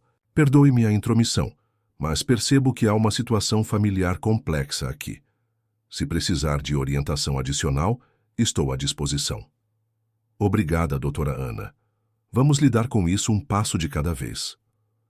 No caminho de volta à floricultura, Gabriel sentou-se entre Teresa e Beatriz no banco traseiro, enquanto Renato dirigia em silêncio. O menino, ainda agarrado ao seu barquinho, mantinha-se quieto, mas lançava olhares curiosos para Beatriz ocasionalmente. "Seu barco é muito bonito", comentou Beatriz finalmente, quebrando o silêncio. "É mágico", respondeu Gabriel automaticamente. "Mesmo? Que tipo de magia ele faz?" "Me protege dos pesadelos e me ajuda a lembrar." "Lembrar o quê?" perguntou Beatriz suavemente. Gabriel franziu a testa, concentrando-se. "Não sei exatamente. coisas que aconteceram antes de eu morar com a mamãe e a Sofia. Teresa lançou um olhar de advertência para Beatriz, que assentiu imperceptivelmente, entendendo os limites da conversa. Às vezes, sonho com um lugar grande, com muitas janelas de vidro, continuou Gabriel inesperadamente, e com um jardim, onde tinha uma casa na árvore. Renato quase perdeu o controle do carro ao ouvir aquilo. A mansão onde moravam quando Miguel desapareceu tinha exatamente essa descrição: enormes janelas de vidro e uma elaborada casa na árvore que ele mesmo havia projetado para o filho. Ao chegarem à floricultura, encontraram Sofia esperando ansiosamente na porta. Sua expressão preocupada transformou-se em alívio ao ver o irmão. "Gabriel, você está bem? A diretora ligou para a dona Zuleide dizendo que você passou mal." "Estou melhor agora", respondeu ele, permitindo que a irmã o abraçasse. Sofia. Então notou Beatriz, estudando-a com a franqueza direta que lhe era característica. "Quem é você?" "Eu sou Beatriz", respondeu a adolescente, estendendo a mão educadamente. "Filha do senhor Renato." Os olhos de Sofia se arregalaram. "Você é rica, então? Seu pai tem um carro super caro." "Sofia", repreendeu Teresa mortificada. Beatriz, porém, riu. "Acho que sou tecnicamente, mas isso não é tão legal quanto parece. Preferiria ter uma irmã como você." O comentário conquistou Sofia instantaneamente. "Você pode ser minha irmã mais velha honorária", decretou com seriedade. "Sempre quis uma irmã para me ensinar maquiagem e essas coisas." O momento de leveza foi uma pausa bem-vinda na tensão que pairava sobre os adultos. Entraram todos na floricultura, onde Teresa preparou um lanche rápido para as crianças antes de começar os preparativos para a consulta de Gabriel. "A clínica da doutora Luciana fica a 30 minutos daqui", explicou ela a Renato. "Normalmente, vamos de ônibus, mas se você puder nos levar..." "Claro", concordou ele prontamente. "Beatriz e eu podemos esperar por perto enquanto vocês estão na consulta." "Na verdade", hesitou Teresa, "estava pensando se você não gostaria de participar. Acho que seria importante a doutora saber sobre essa possibilidade, sobre quem Gabriel realmente pode ser." A sugestão surpreendeu Renato. "Você tem certeza?" "Não quero intrometer-me no tratamento dele. Tenho pensado muito desde ontem. Se ele é mesmo seu filho, e tudo indica que sim, ele merece conhecer sua verdadeira história. Não imediatamente, não de forma traumática, mas gradualmente, com orientação profissional." "E quanto a mim?" interveio Beatriz. "Posso ir também?" Teresa considerou a pergunta com seriedade. "Acho melhor começarmos apenas com seu pai, Beatriz. São muitas informações, muitas pessoas novas. Não queremos sobrecarregá-lo." Embora visivelmente desapontada, Beatriz assentiu, compreendendo a lógica.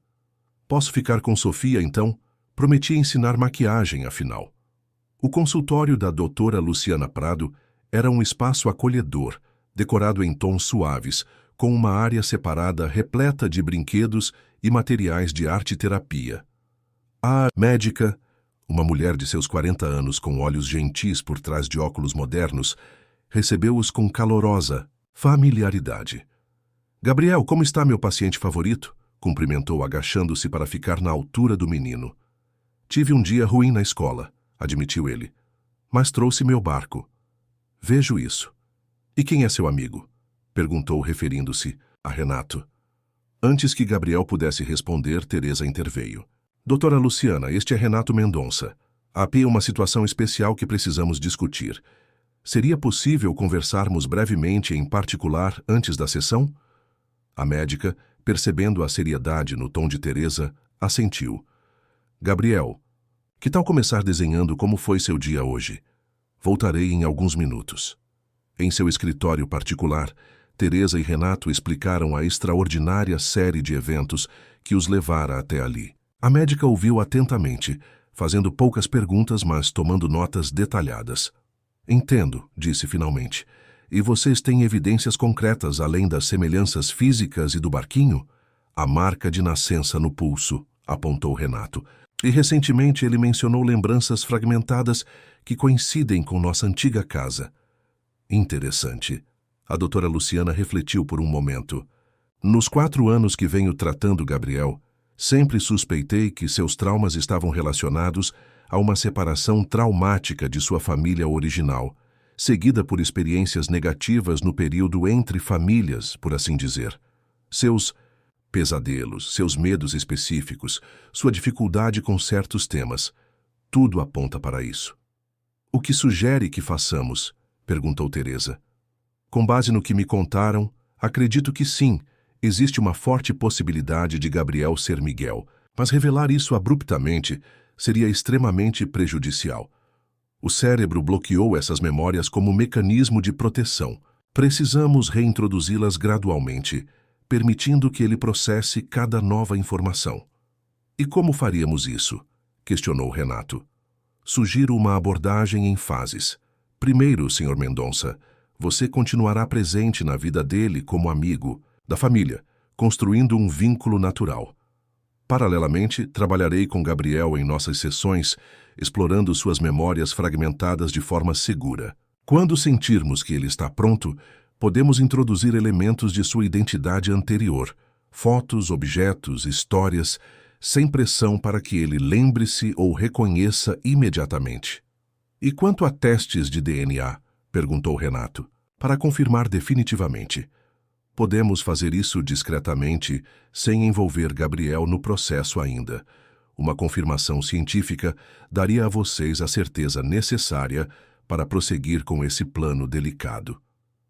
Teresa, que estivera quieta, por alguns momentos finalmente falou, sua voz trêmula mas determinada. E se o teste confirmar, quais seriam as implicações legais? Renato poderia reivindicá-lo? A pergunta pairou pesadamente no ar. Era a preocupação que Teresa carregava desde o início, o medo de perder o filho que criara com tanto amor. Legalmente, sim, respondeu a médica honestamente. Mas qualquer juiz consideraria o bem-estar psicológico da criança como prioridade. Um afastamento abrupto de você, Teresa, seria considerado prejudicial por qualquer especialista. Renato inclinou-se para a frente, olhando diretamente nos olhos de Teresa. Nunca faria isso. Já disse antes e repito, não vou arrancar Gabriel de você. Se ele for mesmo Miguel, teremos que encontrar uma forma de compartilhar nossas vidas, de criar uma nova definição de família que inclua todos nós. A sinceridade em sua voz pareceu acalmar um pouco os temores de Teresa. Acredito que essa é a abordagem mais sensata, concordou a doutora Luciana.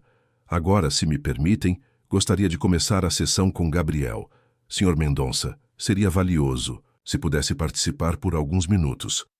Podemos apresentá-lo formalmente como um amigo que estará mais presente na vida de Gabriel, preparando o terreno para o futuro.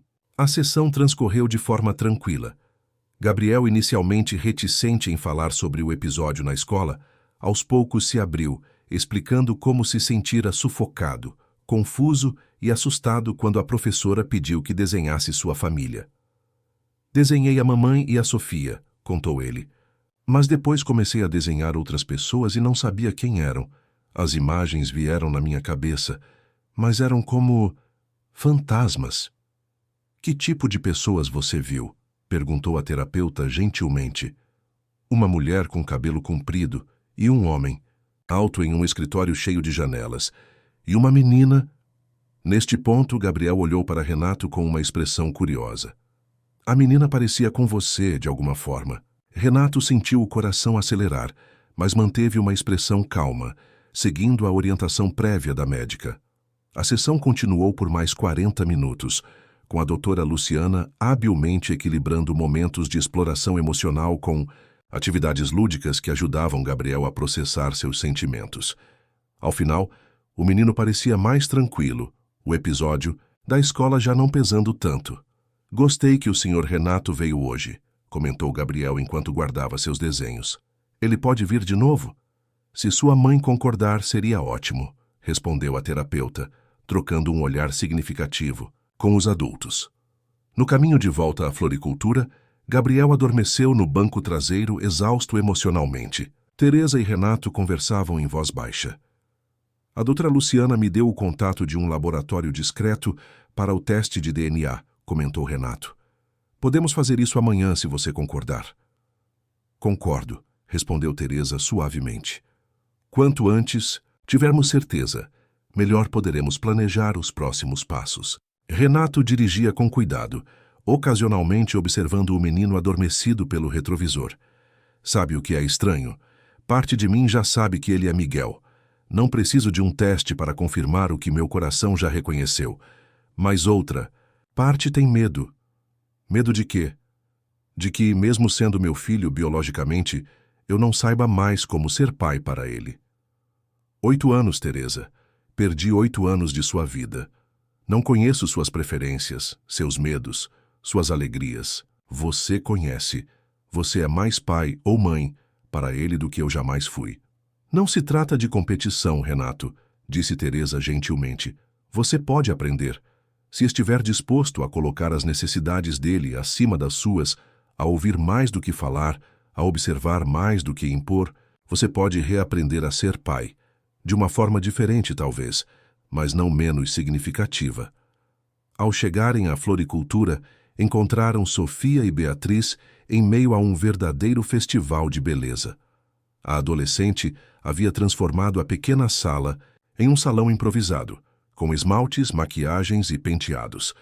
Sofia, normalmente tão irrequieta, permanecia surpreendentemente quieta enquanto Beatriz trançava seu cabelo em um elaborado estilo. Olha, mamãe, a Beatriz disse que posso ser modelo se quiser. Tenho ossos do rosto esculturais, seja lá o que isso signifique. Teresa riu, agradecida pela normalidade do momento em meio a tantas revelações extraordinárias. Está linda, filha, mas acho que você ainda terá que terminar a escola antes de seguir carreira nas passarelas. Enquanto Teresa levava Gabriel, ainda sonolento, para descansar em seu quarto, Beatriz aproximou-se do pai. Como foi a consulta? Perguntou em voz baixa. Produtiva. A médica acredita que existe uma boa possibilidade de estarmos certos, mas recomenda cautela. Vamos fazer um teste de DNA amanhã, discretamente. E então ele volta para casa conosco. A esperança na voz de Beatriz era palpável. Renato hesitou. Não é tão simples, Bea. Mesmo que confirmemos que ele é Miguel, ele tem uma vida estabelecida. Aqui. Teresa é a mãe que ele conhece, Sofia é sua irmã. Arrancar ele disso tudo seria traumático. A expressão de Beatriz oscilou entre desapontamento e compreensão. Então, o que faremos? Construiremos pontes, não muros. Encontraremos uma forma de sermos parte da vida dele sem destruir o que ele já tem. E a mamãe? Ela vai aceitar. Isso? Renato suspirou. Helena é outra questão. Precisarei conversar com ela, explicar a situação, mas uma coisa de cada vez. Naquele momento, Teresa retornou à sala. Ele adormeceu. A sessão sempre o deixa exausto. Ela voltou-se para Beatriz. Você gostaria de ficar para o jantar? Não é nada sofisticado, mas Sofia ficaria radiante. O convite simples e sincero tocou Beatriz profundamente. Adoraria. Posso ajudar a preparar algo? Claro. Na verdade, Sofia me contou que você nunca fez brigadeiro. Isso é praticamente um crime no Brasil, sabia? O resto da tarde transcorreu em uma harmonia surpreendente. Beatriz, acostumada a cozinheiras e empregadas que faziam tudo por ela, descobriu a alegria simples de sujar as mãos de chocolate, de lamber a colher como uma criança, de rir dos próprios erros culinários. Renato observava, maravilhado com a transformação da filha. A adolescente, normalmente reservada e até um pouco arrogante, agora gargalhava livremente, ensinando Sofia a passar batom sem borrar, aprendendo em troca como fazer a quantidade perfeita de brigadeiros para uma festa. Quando Gabriel acordou e se juntou a eles, a dinâmica tornou-se ainda mais extraordinária. O menino, inicialmente tímido com Beatriz, logo se deixou encantar por sua disposição de brincar no chão, de ouvir suas histórias sobre plantas, de admirar genuinamente seu barquinho mágico. Em um momento particularmente comovente, Gabriel permitiu que Beatriz segurasse o barco, um privilégio que raramente concedia a alguém além de Teresa. Cuidado, é muito especial, instruiu ele seriamente. Prometo ter o maior cuidado do mundo, respondeu Beatriz, igualmente séria, segurando o objeto como se fosse feito do cristal mais delicado. Quando Gabriel se afastou para buscar outro brinquedo, Beatriz olhou para Renato, lágrimas silenciosas escorrendo por seu rosto. "É ele, pai", sussurrou. "É o Miguel, posso sentir." Renato assentiu, incapaz de falar devido ao nó em sua garganta. Naquele momento simples, na pequena sala de uma floricultura em um bairro modesto de São Paulo, algo extraordinário estava acontecendo. Uma família fragmentada começava lentamente a encontrar novos caminhos para se reconectar. Durante o jantar, Teresa anunciou uma ideia que vinha considerando. "Estive pensando, amanhã é sábado, e normalmente levamos as crianças ao Parque do Ibirapuera. Se vocês quiserem se juntar a nós..." "Sim!" exclamou Sofia imediatamente. "Beatriz pode me ensinar a andar de patins." "Eu não sei andar de patins", admitiu Beatriz rindo. "Eu posso te ensinar, então", ofereceu Sofia, invertendo os papéis com naturalidade. "E você, Gabriel?", perguntou Renato gentilmente. "Gostaria que fôssemos também?" O menino considerou a pergunta com seriedade, como fazia com a maioria das coisas. "Você sabe jogar frisbee?" "Na verdade, era campeão universitário", respondeu Renato, sorrindo com a memória. "Posso te ensinar alguns arremessos especiais." "Então tá", decidiu Gabriel, como se concedesse um grande favor. "Vocês podem vir." Mais tarde, quando as crianças já estavam na cama e Renato preparava-se para levar Beatriz de volta para casa, sua filha fez um pedido inesperado. "Pai, quero ficar aqui esta noite." "Aqui? Mas não há espaço, querida." "E sua mãe?" "Já. Mandei mensagem para ela. Disse que estou com você e que estou bem. Por favor, pai. Quero estar aqui quando ele acordar amanhã." Renato olhou para Teresa, que havia escutado o pedido. "Sofia ficaria extasiada", comentou ela. "E temos um colchão extra. Não é o conforto a que está acostumada, mas..." "Não me importo com conforto", interrompeu Beatriz. "Só quero estar perto dele, perto de todos vocês." Teresa sorriu, compreendendo o desejo da adolescente. "Então está decidido. Noite de garotas no quarto de Sofia." Mais tarde, sozinhos na varanda enquanto as meninas preparavam o acampamento improvisado, Renato e Teresa contemplavam as estrelas em um silêncio confortável. "É estranho como a vida funciona", comentou Teresa finalmente. "Há uma semana éramos completos estranhos, vivendo em mundos completamente diferentes. E agora? Agora estamos entrelaçados de uma forma que nenhum de nós poderia ter previsto, por causa dele, por causa de Miguel, Gabriel. Você acha que conseguiremos criar essa nova definição de família?" Teresa olhou para as estrelas por um longo momento antes de responder. "As plantas mais resistentes são aquelas que crescem em condições adversas, sabia? Elas desenvolvem raízes mais profundas, encontram caminhos inesperados para alcançar a luz.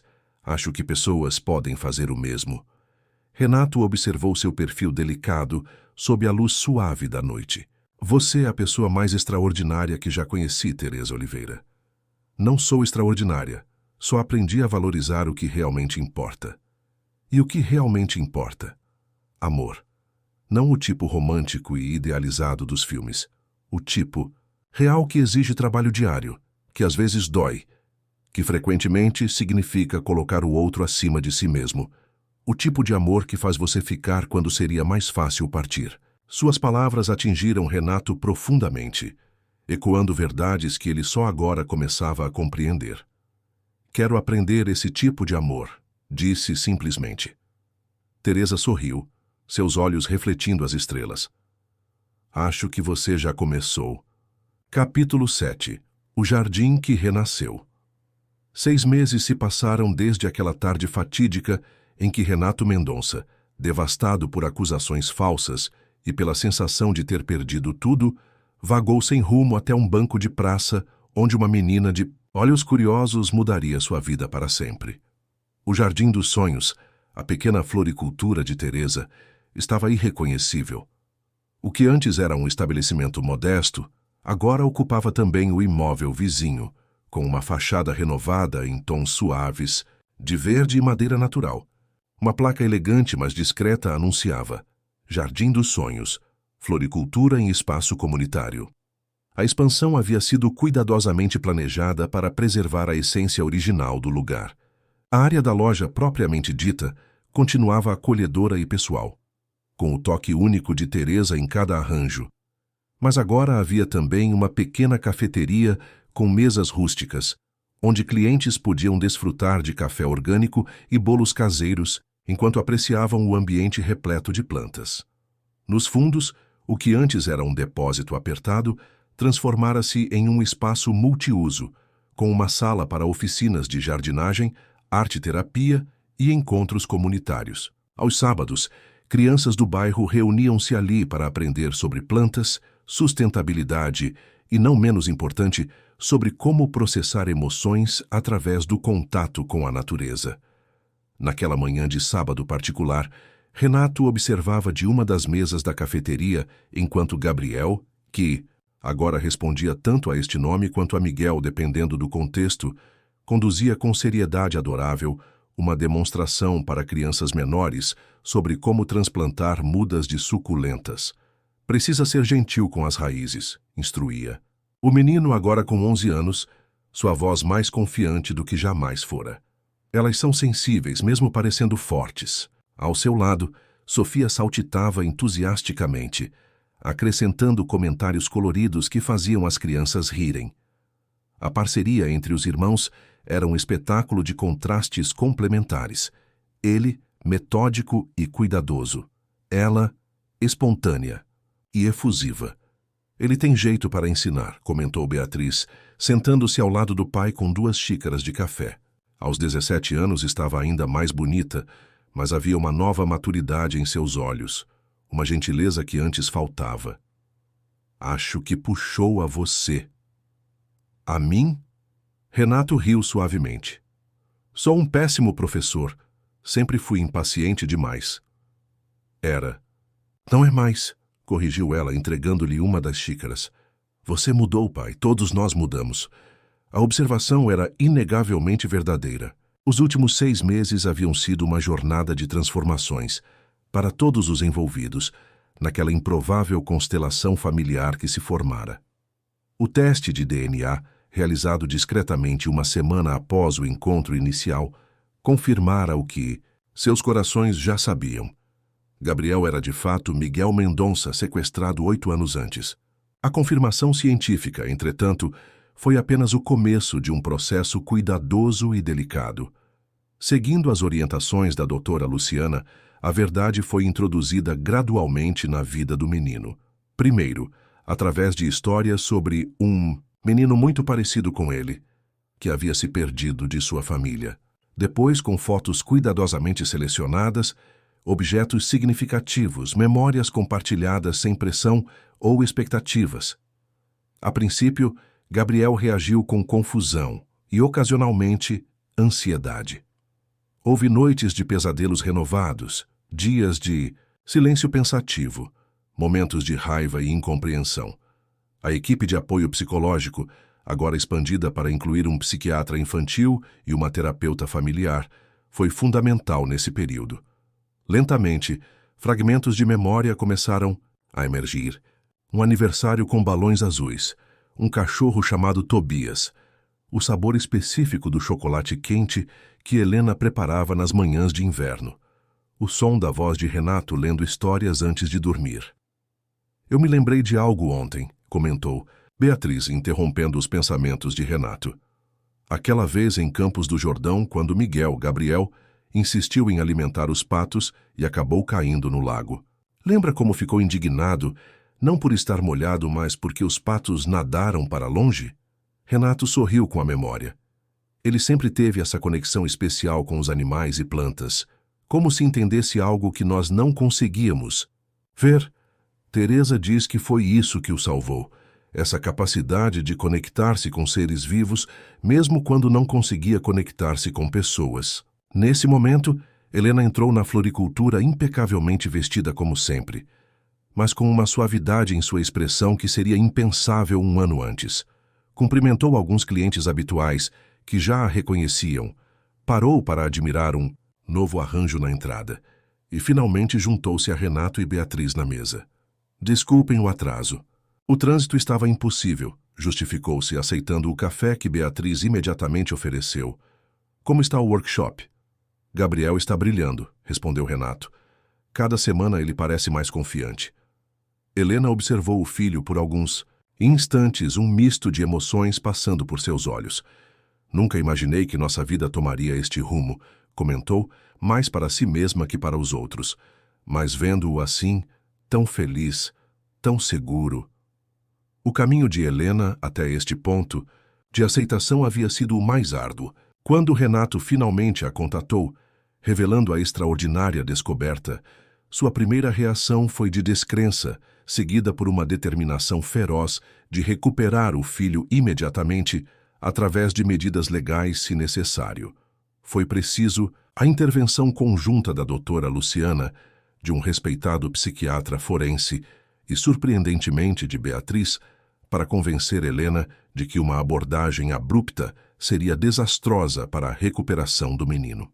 A primeira reunião entre Helena e Teresa foi tensa, carregada de emoções conflitantes, gratidão e ressentimento, alívio e medo, culpa e defensividade. Duas mulheres que amavam profundamente a mesma criança, de formas diferentes, mas igualmente legítimas. Com o tempo, entretanto, até Helena, sempre a mais resistente à ideia de compartilhar seu filho, começou a reconhecer a importância de Teresa e Sofia na vida de Gabriel. O momento decisivo veio quando, durante um episódio particularmente severo de ansiedade, foi Teresa quem conseguiu acalmar o menino quando ninguém mais pôde. "Onde está Teresa?" perguntou Helena. Agora olhando em volta.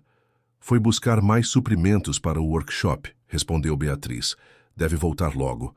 Como se invocada pela menção de seu nome, Teresa entrou carregando uma caixa com materiais diversos. Renato imediatamente levantou-se para ajudá-la, tomando a caixa de suas mãos com uma naturalidade que falava de meses de gestos semelhantes. Seus olhares se encontraram brevemente, comunicando mais do que palavras poderiam expressar. O relacionamento entre eles havia evoluído lenta e organicamente, sem pressa ou pressão. Começou com respeito mútuo, floresceu em amizade profunda e, nos últimos meses, transformou-se em algo mais. Um amor maduro, construído sobre alicerces sólidos de confiança e admiração genuína. "Obrigada", disse Teresa com um sorriso, antes de notar Helena. "Helena, que bom que pôde vir. Gabriel ficará feliz em vê-la." As duas mulheres trocaram cumprimentos cordiais. Não eram amigas íntimas e provavelmente nunca seriam, mas haviam desenvolvido um respeito mútuo baseado no amor compartilhado por Gabriel e no reconhecimento do papel único que cada uma desempenhava em sua vida. A solução legal para a situação de Gabriel havia sido tão inovadora quanto a própria dinâmica familiar que se formara. Em vez de uma batalha judicial traumática, os advogados de Renato elaboraram um acordo de guarda compartilhada sem precedentes, reconhecendo tanto os direitos biológicos de Renato e Helena, quanto os vínculos afetivos estabelecidos com Teresa e Sofia. Oficialmente, Gabriel Miguel agora tinha dois lares, duas famílias que se entrelaçavam de formas inesperadas. Passava a maior parte do tempo com Teresa e Sofia, onde mantinha sua rotina escolar e terapêutica. Mas visitava regularmente o apartamento de Renato, que agora vivia em um lugar mais modesto, próximo à floricultura, e ocasionalmente à mansão de Helena. O mais surpreendente para todos foi como as crianças adaptaram-se com relativa facilidade a este arranjo não convencional.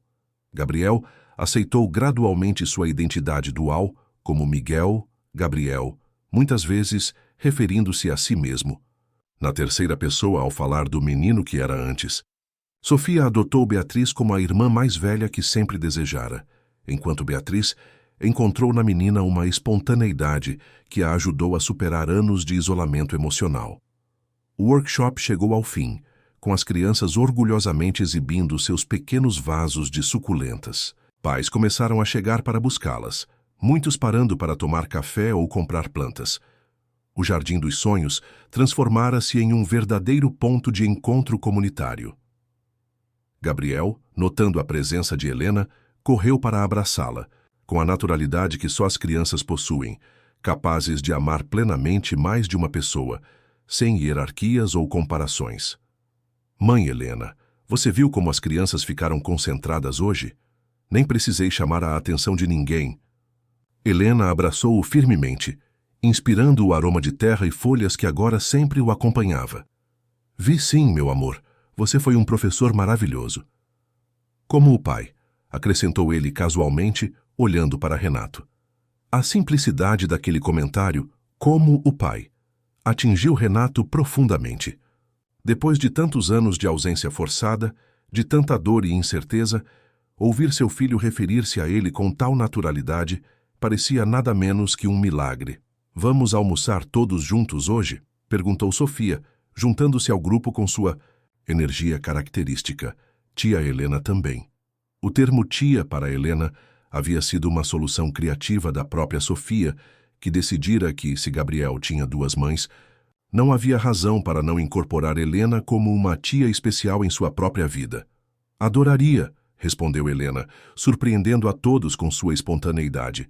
Na verdade, fiz reservas no restaurante Jardim Paulista. Pensei que poderíamos comemorar. Comemorar o quê? Perguntou Gabriel curiosamente. Helena trocou olhares com Renato e Teresa, que assentiram em silenciosa concordância. Bem, tenho algumas novidades. A Fundação Laços Perdidos foi oficialmente registrada ontem. A Fundação Laços Perdidos era o mais recente projeto de Helena. Uma organização sem fins lucrativos dedicada a reunir famílias separadas por sequestros e a apoiar psicologicamente crianças resgatadas de redes de tráfico humano. A ideia surgira após ela perceber que, mesmo com todos os recursos financeiros à sua disposição, encontrar Miguel teria sido impossível sem a intervenção do acaso. Isso é maravilhoso, Helena, comentou Teresa sinceramente. Quantas famílias você já está ajudando? 12 até agora. E acabamos de estabelecer parceria com 2 ONGs internacionais para compartilhar metodologias e recursos. Eu posso ajudar? Perguntou Gabriel seriamente. Talvez contar minha história para outras crianças que estão confusas como eu estava? O pedido surpreendeu a todos. Até então, Gabriel havia sido protegido da exposição pública, sua identidade recuperada mantida em privacidade para preservar sua recuperação psicológica. Você realmente gostaria disso, amor? Perguntou Helena cautelosamente. Acho que sim. A doutora Luciana diz que nossas histórias podem ajudar outras pessoas a não se sentirem sozinhas. Ele hesitou, pensativo. Não precisaria ser meu rosto nem meu nome verdadeiro, mas as palavras poderiam ser minhas. Renato sentiu o peito apertar com orgulho. Seu filho, aos 11 anos, já demonstrava uma sabedoria e empatia que muitos adultos jamais alcançariam. Podemos conversar sobre isso com a doutora Luciana, sugeriu Teresa. Encontrar uma forma que seja confortável e segura para você compartilhar sua experiência. A manhã evoluiu naturalmente para os preparativos do almoço. Enquanto as crianças trocavam de roupa no apartamento acima da loja, os adultos organizavam os últimos detalhes para fechar o estabelecimento temporariamente. Renato observava Teresa arrumando algumas flores, seu perfil iluminado pela luz suave que entrava pelas janelas. Ainda o impressionava como ela conseguia manter aquela serenidade, aquela força tranquila, mesmo após todos os desafios e mudanças dos últimos meses. No que está pensando? Perguntou ela, percebendo seu olhar. Em como minha vida mudou desde que sentei naquele banco de praça, respondeu honestamente. Em como eu era vazio, mesmo tendo tudo. Teresa aproximou-se, tocando suavemente seu rosto. Você nunca foi vazio. Renato, apenas desconectado do que realmente importava. Você me reconectou. Você, Sofia, o jardim dos sonhos. E você nos trouxe expansão, possibilidades que não poderíamos imaginar. Ela gesticulou para o espaço ao redor. Este lugar sempre foi especial, mas agora alcança mais pessoas, toca mais vidas. A expansão da floricultura, financiada por Renato como sócio investidor, nunca como dono, uma distinção que ele fazia questão de enfatizar, era apenas uma das transformações materiais em suas vidas. O apartamento acima da loja também havia sido renovado e ampliado, incorporando o imóvel adjacente para acomodar confortavelmente a família expandida quando